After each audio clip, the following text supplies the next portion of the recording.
Am I the asshole for publicly exposing my aunt and entitled cousin after they ruined my birthday and made it all about themselves? After my aunt and pampered cousin turned my birthday party into a humiliating event, I publicly exposed them. Karen, my aunt, is 41 years old. She has been married to my 43-year-old uncle for just over a year. Emily, Karen's 12-year-old daughter from a previous relationship. She never had a father figure growing up, so even though my uncle only entered her life when she was 9, he has always treated her like his own daughter. My uncle brought Karen and Emily to our family when their romance turned serious. They have attended the majority of get-togethers and family vacations ever then. Karen was always very demanding and would make others do what she wanted, which is why I never liked her. She didn't respect anyone, but that's another matter. For instance, she would consistently be late or absent at all for occasions. Even though she was informed that punctuality was crucial, I mean to say that she was 45 to an hour late. She never expressed regret over it. She also never accepted no for an answer and would constantly ask people to do things for her, such as go get something from the store or do whatever she didn't want to do. She has even stated on several occasions that she anticipates receiving princess-level treatment. My uncle appeared content with her, so even though my family thought she was rude and nasty, we didn't really voice our disapproval. Thus, we left it alone. But her daughter was the true issue. I will attempt to enumerate some of Emily's rude and entitled actions, but I cannot begin to explain them all. I was 20 years old and usually sat at the adults' table when Emily was first presented to us. She insisted that either she sit with the adults or I return to the children's table since she felt it was unfair that I was seated with them while she was not. She was 10 years old at the time, in case you forgot. My aunt told me to go sit with the kids rather than telling her that I was an adult and she was a child. She remarked that if I was so immature that I didn't want to transfer tables, I didn't deserve to be at the adults' table when I declined, especially because I was much older and the kids were between the ages of 7 and 14. She made sure I sat with the kids ever after. Even while I was working or engaged in other activities, Emily would constantly ask to play with me. While I refused, she would act out. I was constantly reprimanded by her mother for being a bad cousin and causing a youngster to cry. I was even made to go play with her by her. However, Emily would only ask me to do things for her, such as dress her dolls or prepare her a snack, and would act out if I didn't. She would constantly take my belongings, particularly my clothes and makeup. She threw tantrums when I told her not to since, first of all, she didn't ask for permission and, second, she wasn't old enough to wear cosmetics. I had to be giving because of her mother. When I got upset with Emily, my aunt would just respond that she was just a child. Emily also destroyed a lot of my belongings. Emily was always so envious of me, for some reason. She wanted all I owned. I had to give it to her, she insisted.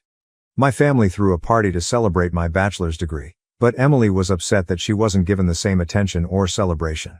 The following day, my aunt had the same party at the same location.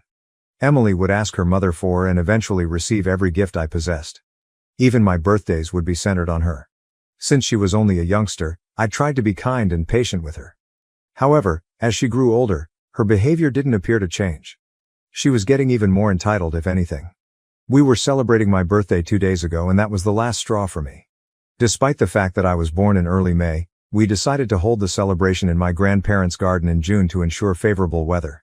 Emily began grumbling that we were celebrating my birthday a month after my real birthday as soon as she got there, around an hour late. She said that since it was around Christmas and she didn't actually have a birthday, we could celebrate hers as well if we were doing that. To be clear, she is still 1 month away from Christmas on November 29th, which is her birthday. We always got her lovely presents, and her mother, Karen, always made a great deal out of it. We would also be celebrating Emily's birthday, so she conveniently forgot about that and whined for 10 minutes or so before her mother gave in and asked my grandmother to get her another cake with candles. Emily then grumbled that since she had no presents, it wouldn't be a true birthday. I had lots of gifts, so if there were none, we could just share mine, Karen replied, adding that folks had time to go get her something. I was enraged. I asked my grandma if she had any cardboard boxes I could use when I visited her place. "Congratulations on being such a spoiled brat," was the only thing I placed inside the one I took and pretended to wrap as a gift. "Don't worry though, your entitled mother brought you up that way, so it's not your fault. I hope your present is enjoyable." It was juvenile, to be sure, but I'd had enough. For the last 3 years, she had spoiled the most significant events in my life, and I was sick of it. Emily and Karen were careful to sing "Happy Birthday, Dear Emily," loud enough to drown out everyone else when they sang "Happy Birthday" to me. Even though I was furious, I assumed she wouldn't be grinning for very long. I was correct. She began shouting and having a fit as soon as she opened my gift and saw what I had written. I simply smiled at her the entire time, even though her mother began to yell at me. After calling me a lot of derogatory names, Karen and Emily left right away. Since nobody liked Karen or Emily, my family didn't really respond. However, my aunt, uncle, and even some other family members have texted me a lot to express that I was a big jerk for spoiling a small girl's birthday. Although I don't really regret what I did, I keep wondering that maybe I went too far, so I haven't responded yet. Recent update. My dad called me just now. I'm going to attempt to tell you everything he told me before I forget all of it. He began by telling me that just before he contacted me, my uncle had called him and stated he understood my perspective and wasn't holding me responsible for whatever I said. However, my uncle also argued that I should have known better than to destroy Emily's excellent moment by humiliating her in front of everyone. In addition to humiliating herself by attempting to steal someone's birthday, my dad informed him that Emily had been bothering me nonstop for years. He also informed him that she shouldn't have had a great moment because, in reality, she shouldn't have had a moment at all. My dad said he believed my uncle couldn't say he agreed with me because if he did, Karen would be upset with him, but my uncle appeared to understand. My uncle added that he felt saddened by the disputes in our family since he only wanted his family to be happy and didn't want to miss seeing my dad or my grandparents.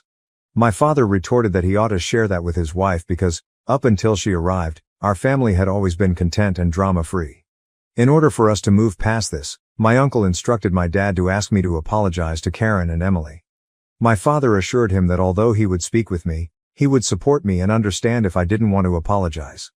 I informed my father that I would not offer an apology and that I desired a sincere apology from Karen and Emily for their years-long mistreatment of me.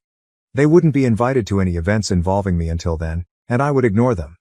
In addition, my dad informed my uncle that he did not even understand why he was with Karen and that he should really get a divorce from her because she mistreated him and everyone else. My dad didn't tell me anything about it, but according to my uncle, it was complicated. My uncle claims that an increasing number of family members have been messaging Karen to let her know that her actions were inappropriate and to essentially share everything they had kept to themselves for years. Since he claims that I began a hate train against Karen, my uncle sort of holds me responsible, but I informed my dad that I thought she was the one who started it. In any case, he claimed that it was extremely awful because she was receiving texts from relatives who weren't present at my birthday. I realized that no one had spoken for the previous 3 years, but I think it would be going a bit too far. But eventually it had to be revealed. In order to speak with Karen and Emily and attempt to resolve the issue, my uncle asked my dad to invite me to his house either today or tomorrow.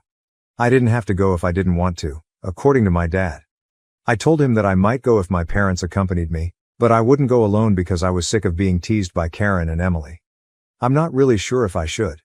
Even though I have a lot more to say, I don't think they will suddenly understand that they have been a-holes for years.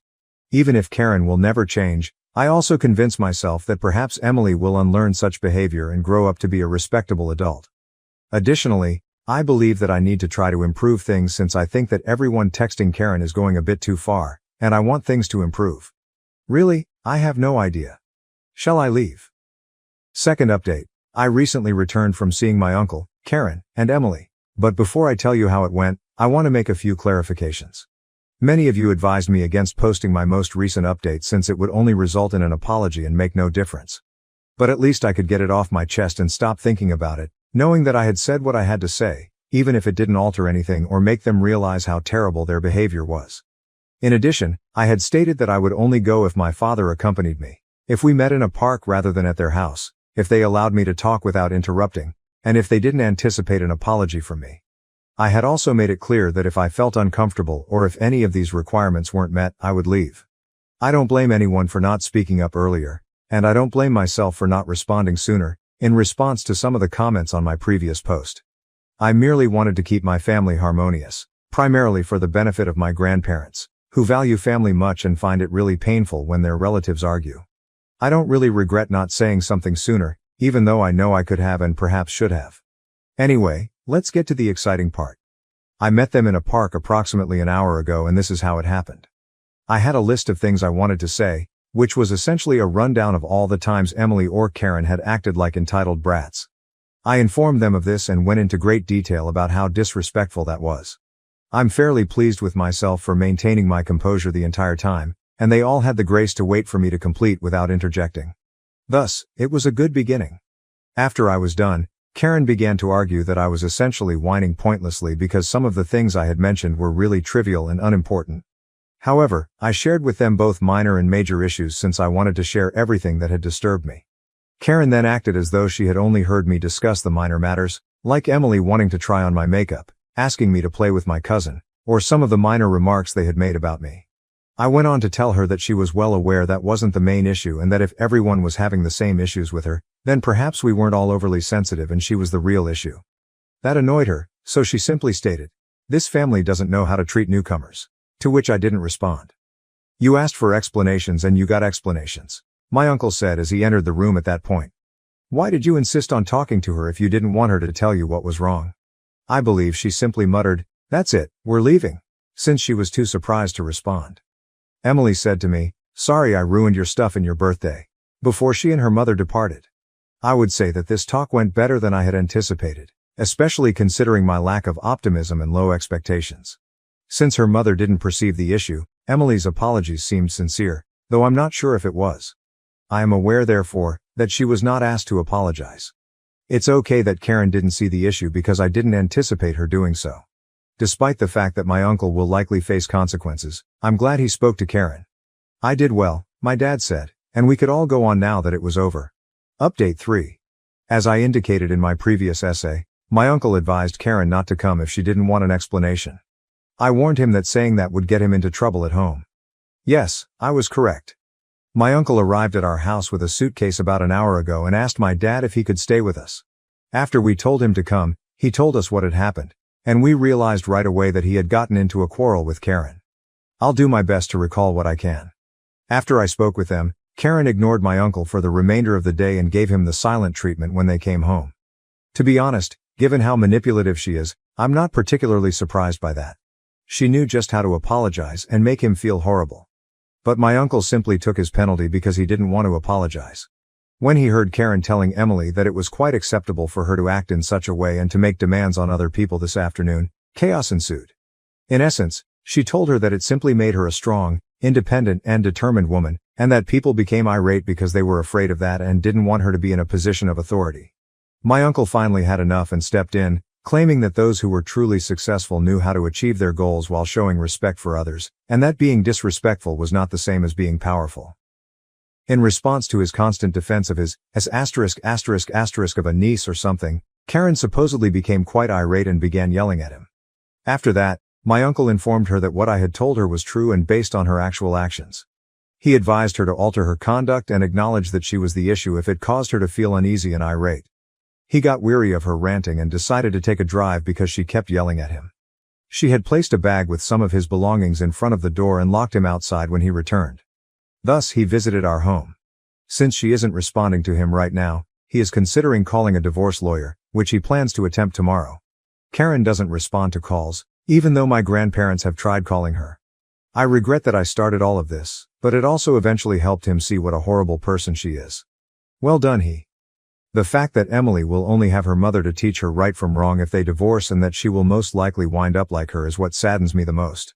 I'm not sure if she will ever change, which saddens me because I thought she was beginning to recognize how disrespectful her actions had been. Am I the asshole for exposing my brother's affair with my ex at my wedding? Now his pregnant wife wants a divorce? I apologize in advance for making this a lengthy read. Last week, Meg, 25F, the love of my life, and I, 32M, were married.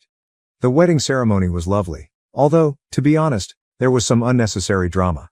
My brother may have to deal with a divorce as a result of what transpired. The family is berating me day and night, demanding that I make amends, and hell has fallen upon me. But I honestly don't think I'm at fault, which is why I've come here to get advice and insights. My brother, Colin, 34M, and I don't get along well. As children, we were pretty close as two brothers can be anyway. Although we had our share of arguments, our connection as siblings was never tense. We got along well because I knew he had my back and I had his. Our parents always prioritized family and made an effort to teach us the same principles. Regretfully, I was the only one who exhibited those principles. I began dating Shay, now 32F, 6 years ago when I was 26 years old. Everyone knew that I was very in love with her. She belonged to the same circle of friends that I was then hanging out with, and I fell in love with her right away. She was everything to me: intelligent, beautiful, tall, witty and attractive. I totally forgot about her poison since I was so enamored with her. She was toxic, boy. My life became consumed by drama the moment I began dating her. Although she was a wonderful girl, she wasn't my match. We were completely incompatible. She was completely confrontational, whereas I was not. She was a drama queen, literally living for it. Every other week, there was a fresh argument about something that, in my opinion, was unimportant. But I kept ignoring all the warning signs because I was so enamored with her. After 6 months of dating, I discovered she was having an affair with a coworker. I was devastated when I accidentally found out. She denied it until I challenged her, at which point she broke down and spoke clean. Despite my sadness, she apologized profusely. She admitted her error and promised to try her hardest to win back my trust. I foolishly trusted her. Despite my knowledge that I shouldn't, I gave her another chance. I've never been disproven in my belief that cheaters never change. I've known cheats my entire life and none of them were able to change their habits.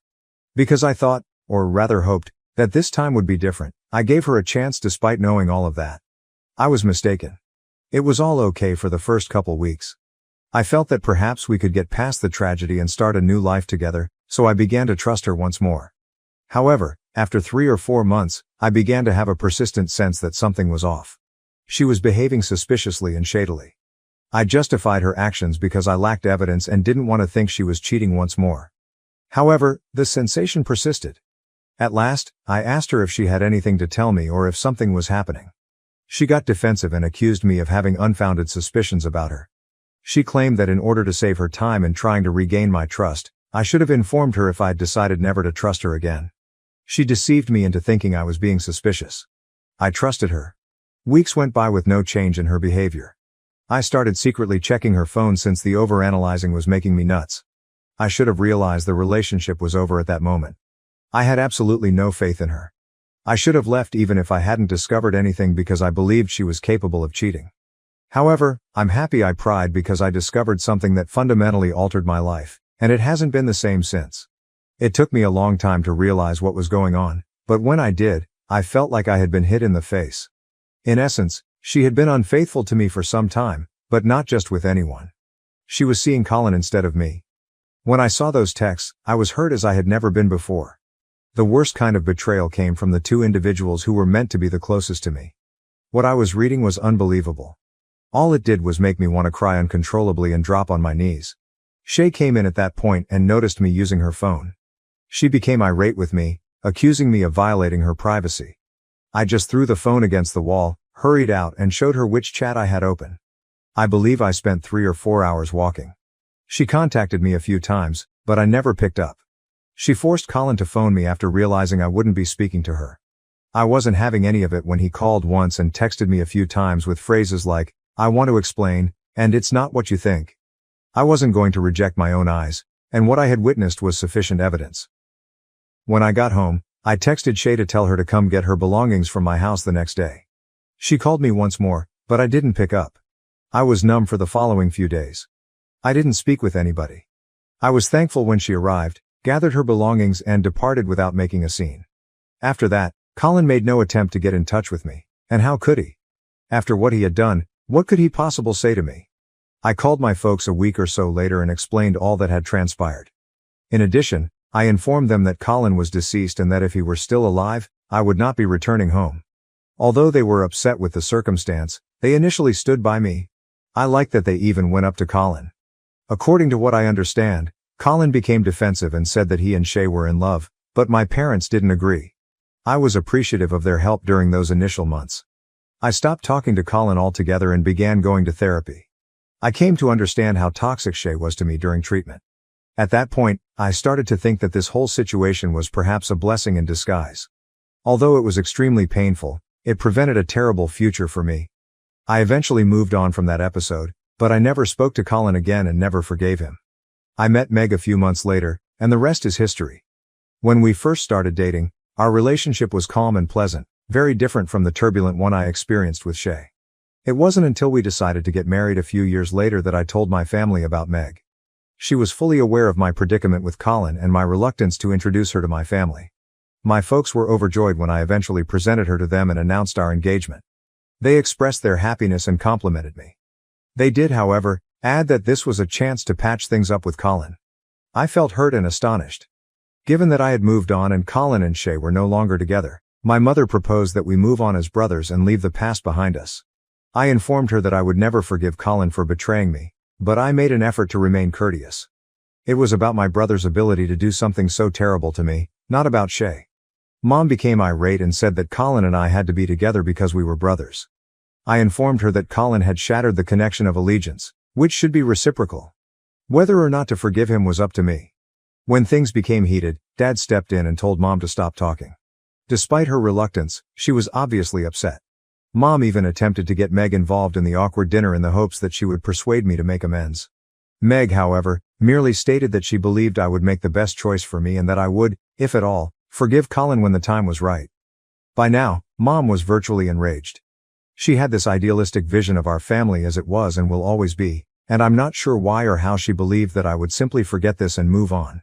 She refused to acknowledge that the farce was over and that the family would never return to its previous state. Mom agreed when Dad told her that the subject would not be discussed again. After a period of tension, things between us gradually improved. I had nothing to complain about because she made an effort to be extremely careful of limits and didn't bring up Colin again. I had no idea that my parents were plotting an intervention and were prepared to spoil my wedding. Both Mom and Meg's mother participated in the wedding preparations. She was aware of the dress code, the number of guests and all the preparations ahead of time. However, my dad didn't participate much in the process. During the preparation phase, Mom didn't do anything unusual. There was not a single mention of Colin. She even said that she was sorry for pushing me so hard that day. She said that she had believed there could be a chance for reconciliation but that she was mistaken because Colin had harmed me in the most worst way imaginable. Therefore, I had no cause to suspect her or question her motives. However, I was mistaken. My best man, Rick, 32M, a school acquaintance, rushed to me on the day of the wedding and said I had an urgent problem that needed to be resolved. When I asked him what was going on, he replied that Colin and his wife had arrived at the location with Mom and Dad. I was furious. I instructed Rick to force them to go. He claimed that although he made an effort to deal with it discreetly, they would not budge. Rick informed them that I would be upset if I saw Colin and that he was not invited. However, Mom asserted that, in contrast to Rick, Colin is your biological brother and that we are relatives. Yes, Mom, you will always pick Colin over Rick. Absolutely. The fact that they had plotted all of this behind my back astounded me. They had to give me an explanation right away. What the devil was going on? I asked my dad over the phone. He explained that they felt it was important to include Colin and his wife since they didn't want the family to think there was a divide between the two brothers. He requested that I simply put on a show for a few hours, after which they would depart and we could all act as though nothing had occurred. He said that everyone would benefit from this and that it wouldn't harm me to comply for the family's sake. Since he was aware that I didn't want anything to do with Colin, I told him that he had betrayed my confidence in the same way that his adored son had. I reminded him that this one day was my wedding day, and he had no right to destroy it. He advised me to quit being theatrical and suck it up for one day. He suggested my flair for theatrics needed to be toned down a touch and emphasized that nobody was destroying everything. I ought to have questioned him about why on my wedding day, this familial act was so important yet nobody cared to do the same for Colin's. I was too angry to think clearly though, and I had no idea Colin was married. I didn't think of such things until later. I was just blindly angry at the time. I wanted to rush over and yank them all out by their collars. Whether it created a stir or damaged the family's reputation didn't matter to me. All I wanted was for them to be gone. At that point, Rick approached me with a far less aggressive and more vengeful plan. He proposed that there was only one method to exact revenge on everyone, and if I was cool with it, we could carry it out immediately. Though it was too dramatic for a wedding, the notion felt interesting. Meg's big day was too important to me to spoil. I promised Rick that I would consider it and get back to him. Meg had seen Colin and his wife, but the wedding ceremony went off without a hitch. She wanted to know what was happening. I gave a quick explanation of what had transpired. I drew her aside after the ceremony to ask if she was comfortable with my carrying out Rick's plan. After some hesitation, she finally stated that there was no better time or location than right now if it was what I needed to do to put my family in their proper place. She was totally behind me. I love my wife God. After thanking her, I advised her to relax and take in the drama. Some stood up to speak when family members and close friends were present for the toasts. Rick laid the groundwork for me by initiating the entire process. We had a straightforward plan. I would toast Colin and tell him about his affair with my ex-girlfriend. which caused our split. Colin and my parents would suffer greatly because I intended to go into great depth in my speech. However, they were deserving. My parents deserved it for ignoring my sentiments and just caring about the family's reputation. And Colin deserved it for being a part of __. I got up and declared that I had a toast to give after everyone had completed theirs regarding Meg and me. I started by saying, I want to make a toast to my dear brother, Colin. Colin and my parents went completely white when I started it. But his wife was perplexed. I suspected that she was unaware of the reasons behind Colin and my separation. I was much more irate because she was heavily pregnant. Why would he parade his pregnant wife around at my wedding? I got the impression that his only goal was to steal the thunder. In any case, I went on with my toast. I mentioned that Colin and I had been brothers for a very long time and that I still wanted to appreciate him despite the fact that he had stabbed me in the back in a manner worse than an enemy. Why? Because I ended up with Meg because of his betrayal. I continued by explaining how, at the age of 26, I fell in love with a girl who wasn't the proper fit for me. However, I was too young and naive to see all of her shortcomings. I didn't decide to break up with her until she did the worst thing. I then informed everyone that my ex-girlfriend had cheated on me with my brother, dropping the bombshell. The final blow that caused us to split up, my healing process and ultimately my meeting with my wife Meg, was that betrayal. I also didn't spare my folks. I claimed to have harbored resentment for Colin for a very long period, to the extent that we had not spoken for 5 years. However, I was happy that my parents had decided to bring him and his wife in covertly so that I could at last thank Colin for bringing the right people into my life. Although I am aware that my parents were embarrassed, I wanted that very much. They had crossed all of my boundaries, and I wasn't going to give them away so lightly. It sounded as though my mother might burst into tears at the sound of the crowd's gasps. I had shouted it all for everyone to hear, and there was no way to defuse the situation. Colin's wife, whose name I don't even know, was staring at him in shock. Colin was unable to look people in the eye. He was completely embarrassed by it, and neither Rick, Meg, nor I did anything to lighten the mood. My parents were sitting there looking at the floor. Even though Mom was trying her hardest not to cry, her faint sniffles could be heard in the quiet room as Dad fidgeted with his fingers. I thought I could hear my heartbeat in the eerie silence because of how tense the mood was. I simply sat down and began eating after finishing my toast. Colin and my family were the center of attention, but no one spoke. At last, his wife stood up, apologized on his behalf, and expressed gratitude to us for letting them join in the festivities. Then she bounded away. I couldn't help but feel awful for making her go through this humiliation when she hadn't done anything wrong. It's unfortunate that she was caught in the crossfire, but I had to hold Colin and my parents responsible. The real fun only started after my parents and my beloved brother left. Since then though, I've received a ton of texts from my parents, particularly my mother, telling me that I had no right to publicly discuss the family's private issues. She said that in front of everyone, I had torn their dignity to shreds. I wanted to enjoy at least portion of my wedding, so I didn't reply. However, Mom went one step farther and began texting Meg. I am aware that it is affecting her. Meg keeps sending messages from new numbers or making new Instagram profiles, even after I warned her to block Mom. Meg is suffering greatly as a result of all this negativity, and I feel bad for bringing her into this situation. She is not deserving of it. She saved my life and now I've brought her down with me. It is incorrect. Mom claims that I was the one who caused the scene at the wedding, even though I've urged her to stop bringing Meg into the drama. Meg and I will now have to deal with the consequences of my actions, she says. I am aware that arguing with my mother is futile. Nothing I say will convince her to see reason since she is obstinate. Also, given that what I did was malicious, I can't really expect her to. I feel awful since my wife is the last person I want to suffer because of my little revenge trip. Update 1. Amy, my sister-in-law, called me. I picked up since I didn't have her number stored. She was really kind and expressed her sincere regret for phoning at such an unexpected time. She said that what Colin told her was totally different, so she wanted to meet me and hear my side of the story. She pleaded with me to keep her visit to me a secret from the rest of the family. She didn't need to fear because I informed her that I don't speak to them anyhow. To be honest, I had conflicting feelings about this. However, Meg reminded me that Amy is expecting a kid and should be aware of Colin's true character. Meg is correct, despite the fact that this will probably lead to further issues. Amy needs to understand that she is not at blame. Since she has never mistreated me, I cannot contribute to her life being ruined. I thus consented to meet her. However, I'm somewhat anxious. I don't think things will work out well for Colin because this issue has gotten far worse than I had expected. Am I sorry for Colin? Not at all. That piece of _ deserves all the awful things that happened to him. I simply don't want to be caught up in family drama once more, especially if Meg is involved. Even though I know it won't go well, I still hope it does. I know that this drama won't end with me meeting Amy today because I witnessed her response to the entire outburst during the wedding. Update 2. I believe the meeting went well. I was quite sorry for her. She arrived by herself, and since she is pregnant, the baby could arrive at any moment. She appeared to have been crying. Fortunately, Meg was present as well, and she somewhat diffused the situation. Amy replied she wanted to hear the entire story again when I asked if she had any questions. I explained everything to her, including how I confronted Colin and how I learned about it. I also described how, due to family, Mom had been nagging me to get Colin and I back to normal. I inquired about the tale Colin had shared with Amy.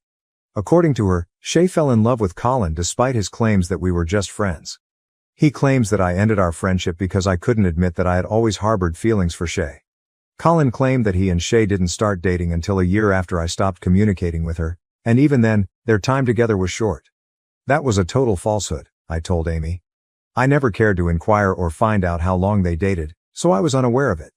I then inquired as to whether Colin's account of events had been supported by my parents. Amy declined. Colin informed her that my parents didn't like talking about me because I had cut everyone off and that it was a very sensitive subject for the family. She said that when she first met my parents, they hardly ever addressed me. I inquired if she had received an invitation to the wedding from my parents. She claimed that Mom was primarily pressuring them to go. Since they hadn't received an invitation and Amy was aware of the animosity between Colin and me, she didn't want to attend. But Mom basically used blackmail to get them to go. Colin didn't want to go either, Amy clarified, but Mom insisted that we let bygones be bygones, and be a family again, for the sake of the kid. She didn't try to check with me because she assumed that I might have told Mom that I wanted Colin there. Furthermore, she never thought that reality would be so different and completely upend her life. Although I felt terrible for her, I was at a loss for what to do. I advised her to contact me if I could be of any assistance. Because my brother is a terrible person who not only betrays his brother but also lies to his wife, I don't want her to suffer. She was really furious about the whole situation, which suggests that she plans to proceed with a divorce. All I can hope is that she has a successful outcome. It's challenging to be a single mother. Update 3. Amy has submitted a divorce petition. My father called to let me know. He isn't holding me responsible for everything that occurred, in contrast to Colin and my mother. He simply told me to keep my distance from Colin because he's going through a difficult moment and might try to get in touch with me. I informed him that until they chose to invite Colin to my wedding, I had been avoiding them. He didn't answer that. My mom and Colin are apparently attempting to contact me, but I'm secure from their assault because they've been blocked everywhere. Although I am unaware of all the specifics of the divorce, I am aware that Colin is not handling it well because he really loves Amy. I can't help but feel a little smug about karma finally getting back at him. However, I feel sorry for Amy and Meg, and we want to provide Amy with assistance when the baby is born. What about Colin? I have no regrets or feelings of guilt. He is deserving. He purposefully broke me once, and now he's broken himself. When you violate someone's trust and let them down, that's just the way it goes. My ex-wife divorced me after a personality change. I found out I have a brain tumor. How do I move forward? My name is Andrew, 32 years old. In 2022, the chapter closed on a significant part of my life. My marriage. It wasn't just any marriage. It was a journey filled with love, adventure, and an exceptionally deep connection. Reflecting on it, our relationship wasn't merely between two people, it intertwined with entire families, becoming a testament to the love and bonds we shared. My ex-wife's brother and I were so close that I had the honor of being his best man, an experience that highlighted the depth of our intertwined lives. I met Sarah, my ex-wife, 33 years old, during a time of great optimism and hope. We were young and in love, ready to take on the world together. Our relationship blossomed quickly, fueled by late-night conversations and spontaneous adventures. We spent hours exploring the city together, getting lost in its winding streets and hidden treasures. We laughed, we argued, and we discovered new things about each other every day. It was a time of discovery and growth, a period of intense bonding that laid the foundation for what was to come. One of the defining moments of our early relationship was our trip to Belize. It was a spur-of-the-moment decision, fueled by a sense of wanderlust and a desire to experience new cultures together. We found ourselves immersed in the beauty of the Mayan ruins, the ancient stones whispering secrets of a bygone era. It was there, amidst the backdrop of history and romance, that I made the decision to propose to Sarah. Sarah said yes, of course, her eyes sparkling with joy and excitement. In that moment, surrounded by the ancient ruins and the promise of a future together, we felt invincible. We returned home with hearts full of love and dreams of the life we would build together. Looking back on those early days now, it's hard to believe how much has changed. The innocence of our youth has been replaced by the harsh realities of adulthood, and the promise of forever has given way to the harsh reality. Our bond, as beautiful as it was, began to face trials that neither of us could have anticipated. Initially, it was like any other challenge a couple might face, something we believed we could overcome together. Yet as time passed, the hurdles became more daunting, testing our resilience in ways we never imagined. My mental health began to deteriorate, casting long shadows over our lives. What started as subtle changes in my behavior soon spiraled into something far more severe. In public, I was constantly on edge, plagued by an unshakable feeling of being followed. This paranoia escalated to the point where I became convinced our home was bugged, and that police or even government agencies were monitoring me. These weren't fleeting thoughts, they were deeply ingrained beliefs that dictated my actions, leading to a profound sense of fear and isolation. The day my wife, out of sheer desperation and concern, convinced me to go to the emergency room, marked a pivotal moment in our story. There, I received a diagnosis that seemed to offer some answers. A psychotic break, accompanied by bipolar and schizoaffective disorder.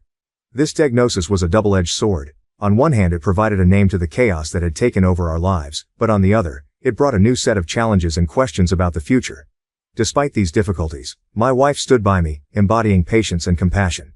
But as time went on, even with treatment, my behavior didn't stabilize.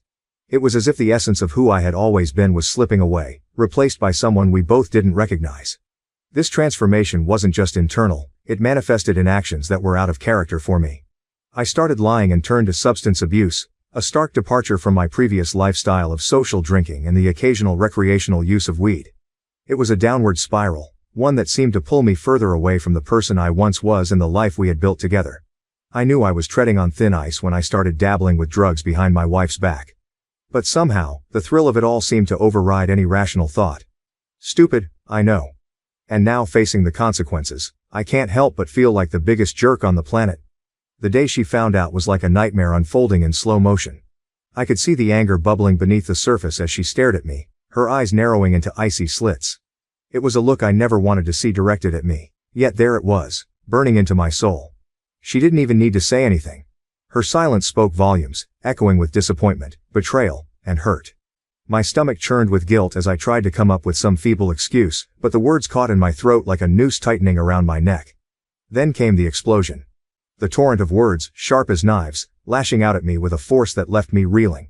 She didn't hold back, letting me have it with both barrels. Every lie, every deception, laid bare for all to see. And I couldn't do anything but stand there, taking it all like a punching bag. I watched as tears welled up in her eyes, her voice cracking with emotion as she struggled to make sense of it all. It was like watching someone I loved being torn apart from the inside out, and knowing that I was the one responsible for causing that pain made it all the more unbearable. I wanted to reach out, to comfort her, to tell her that I was sorry, but the words caught in my throat like a lump of coal. What could I possibly say to make things right again? How could I undo the damage I had done?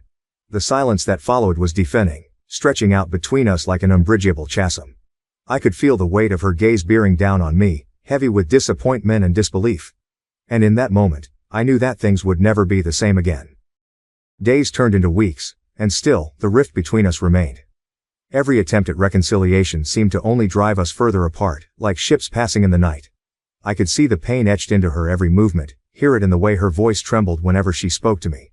I wanted to make things right, to prove to her that I could change, that I could be the man she deserved. But no matter how hard I tried, it never seemed to be enough.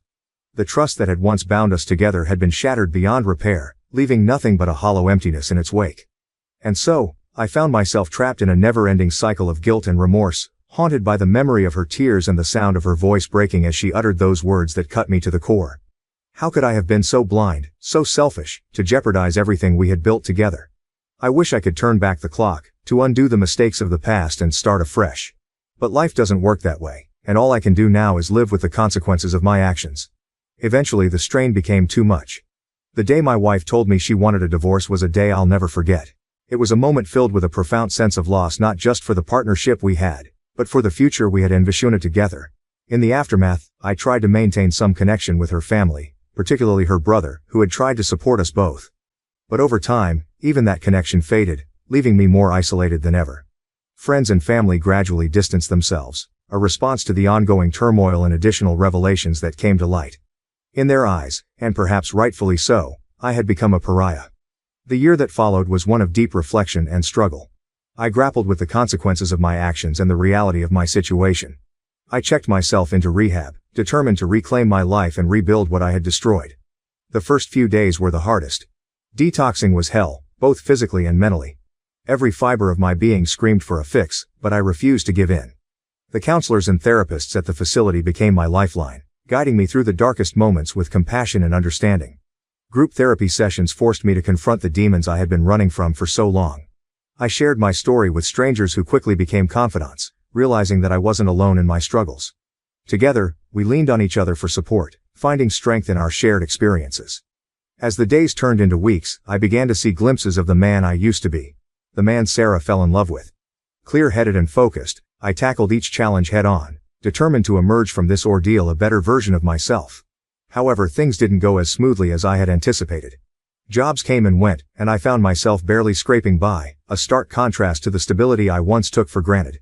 It was a low point, both personally and professionally, one that forced me to confront the changes I needed to make in my life.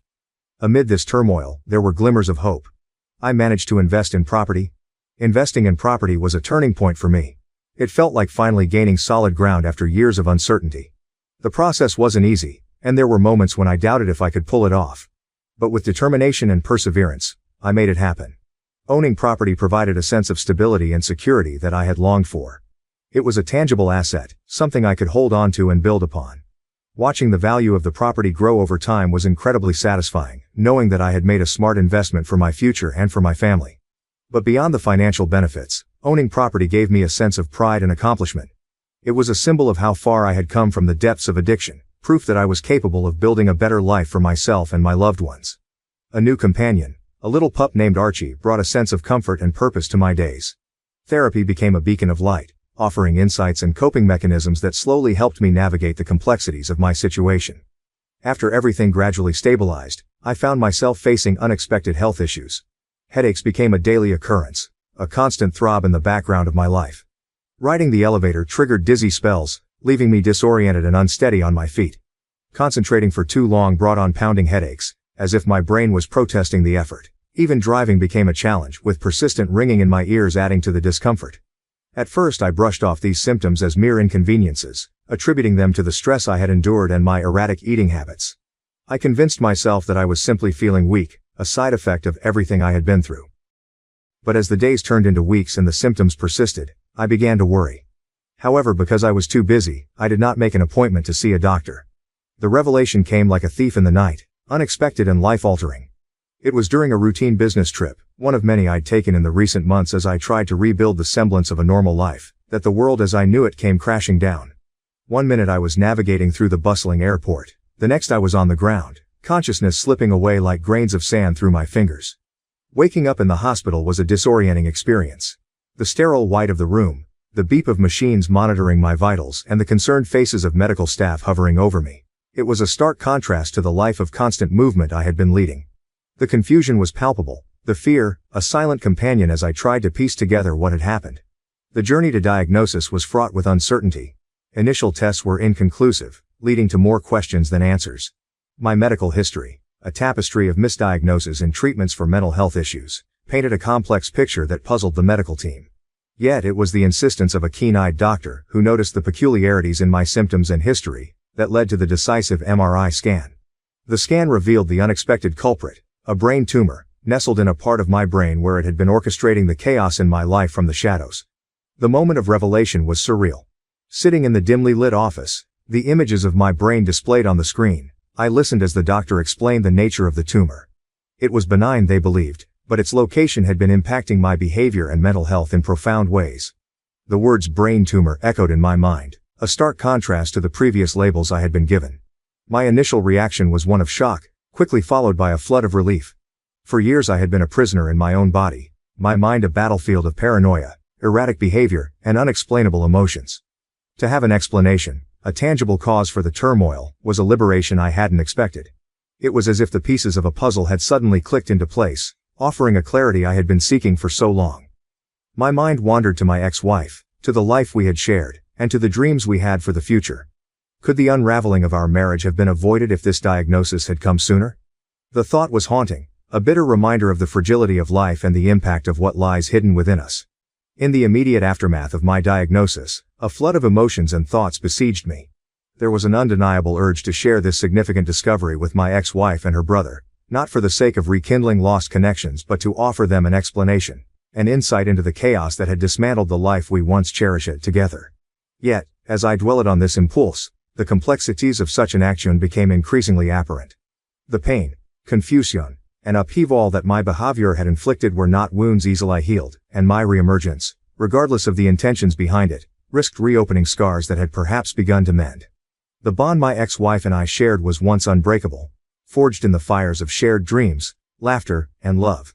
Her brother too was not just a sibling by marriage but a friend, a confidant. The dissolution of our marriage wasn't merely a legal separation, it was the crumbling of a shared existence that had intertwined deeply with our families, friendships, and sense of self. The decision to divorce, while devastating, was a necessary measure she felt compelled to take for her well-being and, painfully, I couldn't dispute her reasons. Our paths had diverged, irrevocably altered by the storm that had swept through our lives. In the wake of the divorce, the silence between us grew, a chasm widened by lost trust and hurtful actions. The initial attempts to maintain a connection, to reach out through messages and emails, soon gave way to the realization that such efforts were met with silence, not out of malice but a need for closure and healing. Mutual friends, too, found themselves caught in the aftermath, eventually stepping back as the complexity of our situation made it difficult to navigate the waters of allegiance and support. Yet, the shadow of my past, the what-ifs and the realizations brought about by my diagnosis, lingered. Update. After everything that happened, I decided not to reach out to my ex-wife and her brother. Many suggested I should try to reconnect, offering various methods to ensure the message would reach her. From social media posts designed to indirectly inform her to direct messages delivered through mutual friends, each suggestion was made with good intentions. Yet, despite the appeal of these ideas and my initial inclination to follow through, I've opted for a different path. Social media, for one, doesn't hold the same presence in my life as it does for others. My online footprint is minimal, with an Instagram account for my dog, Archie, and a practically anonymous Facebook profile. The idea of using these platforms to reach out indirectly felt both impractical and somewhat impersonal given the gravity of the situation. But beyond the logistical hurdles lies a deeper consideration. What impact would my reaching out have on my ex-wife? Would it truly be for her benefit, or would it be a selfish act on my part, driven by my own desires and regrets? The more I pondered this, the clearer it became that initiating contact might not be in her best interest. She's a strong, resilient person, and I have no doubt that she's built a fulfilling life for herself since we parted ways. To re-enter her life now, especially with such significant news, could potentially cause unnecessary pain and confusion. This realization forced me to confront my own motivations. A part of me had harbored hopes for reconciliation, for a fairy tale ending where everything was forgiven and we could start anew. However, such fantasies overlook the real and profound reasons for our separation. The issues that led to our divorce weren't just fleeting challenges, they were significant life-altering problems that required more than just a hopeful reunion to resolve. Reflecting on our shared past, I'm filled with a sense of nostalgia and affection. Our relationship was rich with shared experiences and memories, from competitive board games to shared adventures, each moment a testament to the depth of our connection. I cherish those times, from the silly questions we asked each other to the roles we played in each other's lives, including the Dungeons & Dragons campaigns that brought us so much joy. Her presence in my life, her thoughts and her companionship are deeply missed. Yet despite this longing, I understand that moving forward is essential. My recent diagnosis and the revelations that came with it have provided a new perspective on my past actions and the future. It's clear that my journey from here must be one of personal growth and accountability. The upcoming surgery represents not just a step towards physical recovery but also a metaphorical step towards healing and understanding. Alongside my journey to recovery, I've had to come to terms with the fact that my ex-wife has moved on and found a new partner. It wasn't easy to swallow at first, seeing her with someone else, building a life that didn't include me. But I've learned to accept it, to let go of the past and focus on my own healing. I'll admit, there were moments when jealousy and resentment threatened to consume me. I wondered why I wasn't enough, why our marriage had fallen apart. But dwelling on those thoughts only dragged me back into the darkness I've fought so hard to escape. Instead, I chose to focus on the present, on rebuilding myself from the ground up. I poured my energy into my recovery, into finding stability and purpose in my life once again. And slowly but surely, I started to see progress. With each passing day of sobriety, I regained a sense of clarity and strength I thought I had lost forever. I rediscovered hobbies and passions I had long neglected, finding joy in the simple pleasures of life once more. And as I began to heal, I realized that my ex-wife's happiness no longer held power over me. I won't lie and say it was easy. There were moments of doubt and despair, times when I questioned whether I would ever truly be okay. But through it all, I held on to the belief that I was strong enough to overcome anything life threw my way. And you know what? I am. I may not have all the answers, and I may still stumble from time to time, but I'm learning to embrace the journey, to find beauty in the brokenness. So, to my ex-wife, if you ever happen to read this, I want you to know that I'm okay. I've found peace within myself, and I hold no ill will towards you or your new partner. I hope you're happy, truly happy, because that's all I ever wanted for you. I never said it before because I didn't want to burden you with my struggles, but I want you to know that I love you. I always have, and I always will. And even though our paths have diverged, I'll always cherish the memories we shared. As for me, I'm looking forward to the future with a newfound sense of hope and optimism. Whether or not I ever fully conquer this disease, I refuse to let it define me. This realization forced me to confront my own motivations. A part of me had harbored hopes for reconciliation, for a fairy tale ending where everything was forgiven and we could start anew. However, such fantasies overlooked the real and profound reasons for our separation. The issues that led to our divorce weren't just fleeting challenges. They were significant, life-altering problems that required more than just a hopeful reunion to resolve. Reflecting on our shared past, I'm filled with a sense of nostalgia and affection.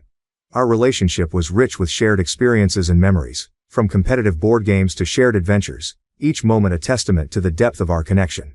I cherish those times, from the silly questions we asked each other to the roles we played in each other's lives, including the Dungeons & Dragons campaigns that brought us so much joy. Her presence in my life, her thoughts, and her companionship are deeply missed. Yet despite this longing, I understand that moving forward is essential. My recent diagnosis and the revelations that came with it have provided a new perspective on my past actions and the future. It's clear that my journey from here must be one of personal growth and accountability. The upcoming surgery represents not just a step towards physical recovery but also a metaphorical step towards healing and understanding. Alongside my journey to recovery, I've had to come to terms with the fact that my ex-wife has moved on and found a new partner. It wasn't easy to swallow at first, seeing her with someone else, building a life that didn't include me. But I've learned to accept it, to let go of the past and focus on my own healing. I'll admit, there were moments when jealousy and resentment threatened to consume me. I wondered why I wasn't enough, why our marriage had fallen apart. But dwelling on those thoughts only dragged me back into the darkness I've fought so hard to escape. Instead, I chose to focus on the present, on rebuilding myself from the ground up. I poured my energy into my recovery, into finding stability and purpose in my life once again. And slowly but surely, I started to see progress. With each passing day of sobriety, I regained a sense of clarity and strength I thought I had lost forever. I rediscovered hobbies and passions I had long neglected, finding joy in the simple pleasures of life once more. And as I began to heal, I realized that my ex-wife's happiness no longer held power over me. I won't lie and say it was easy. There were moments of doubt and despair, times when I questioned whether I would ever truly be okay.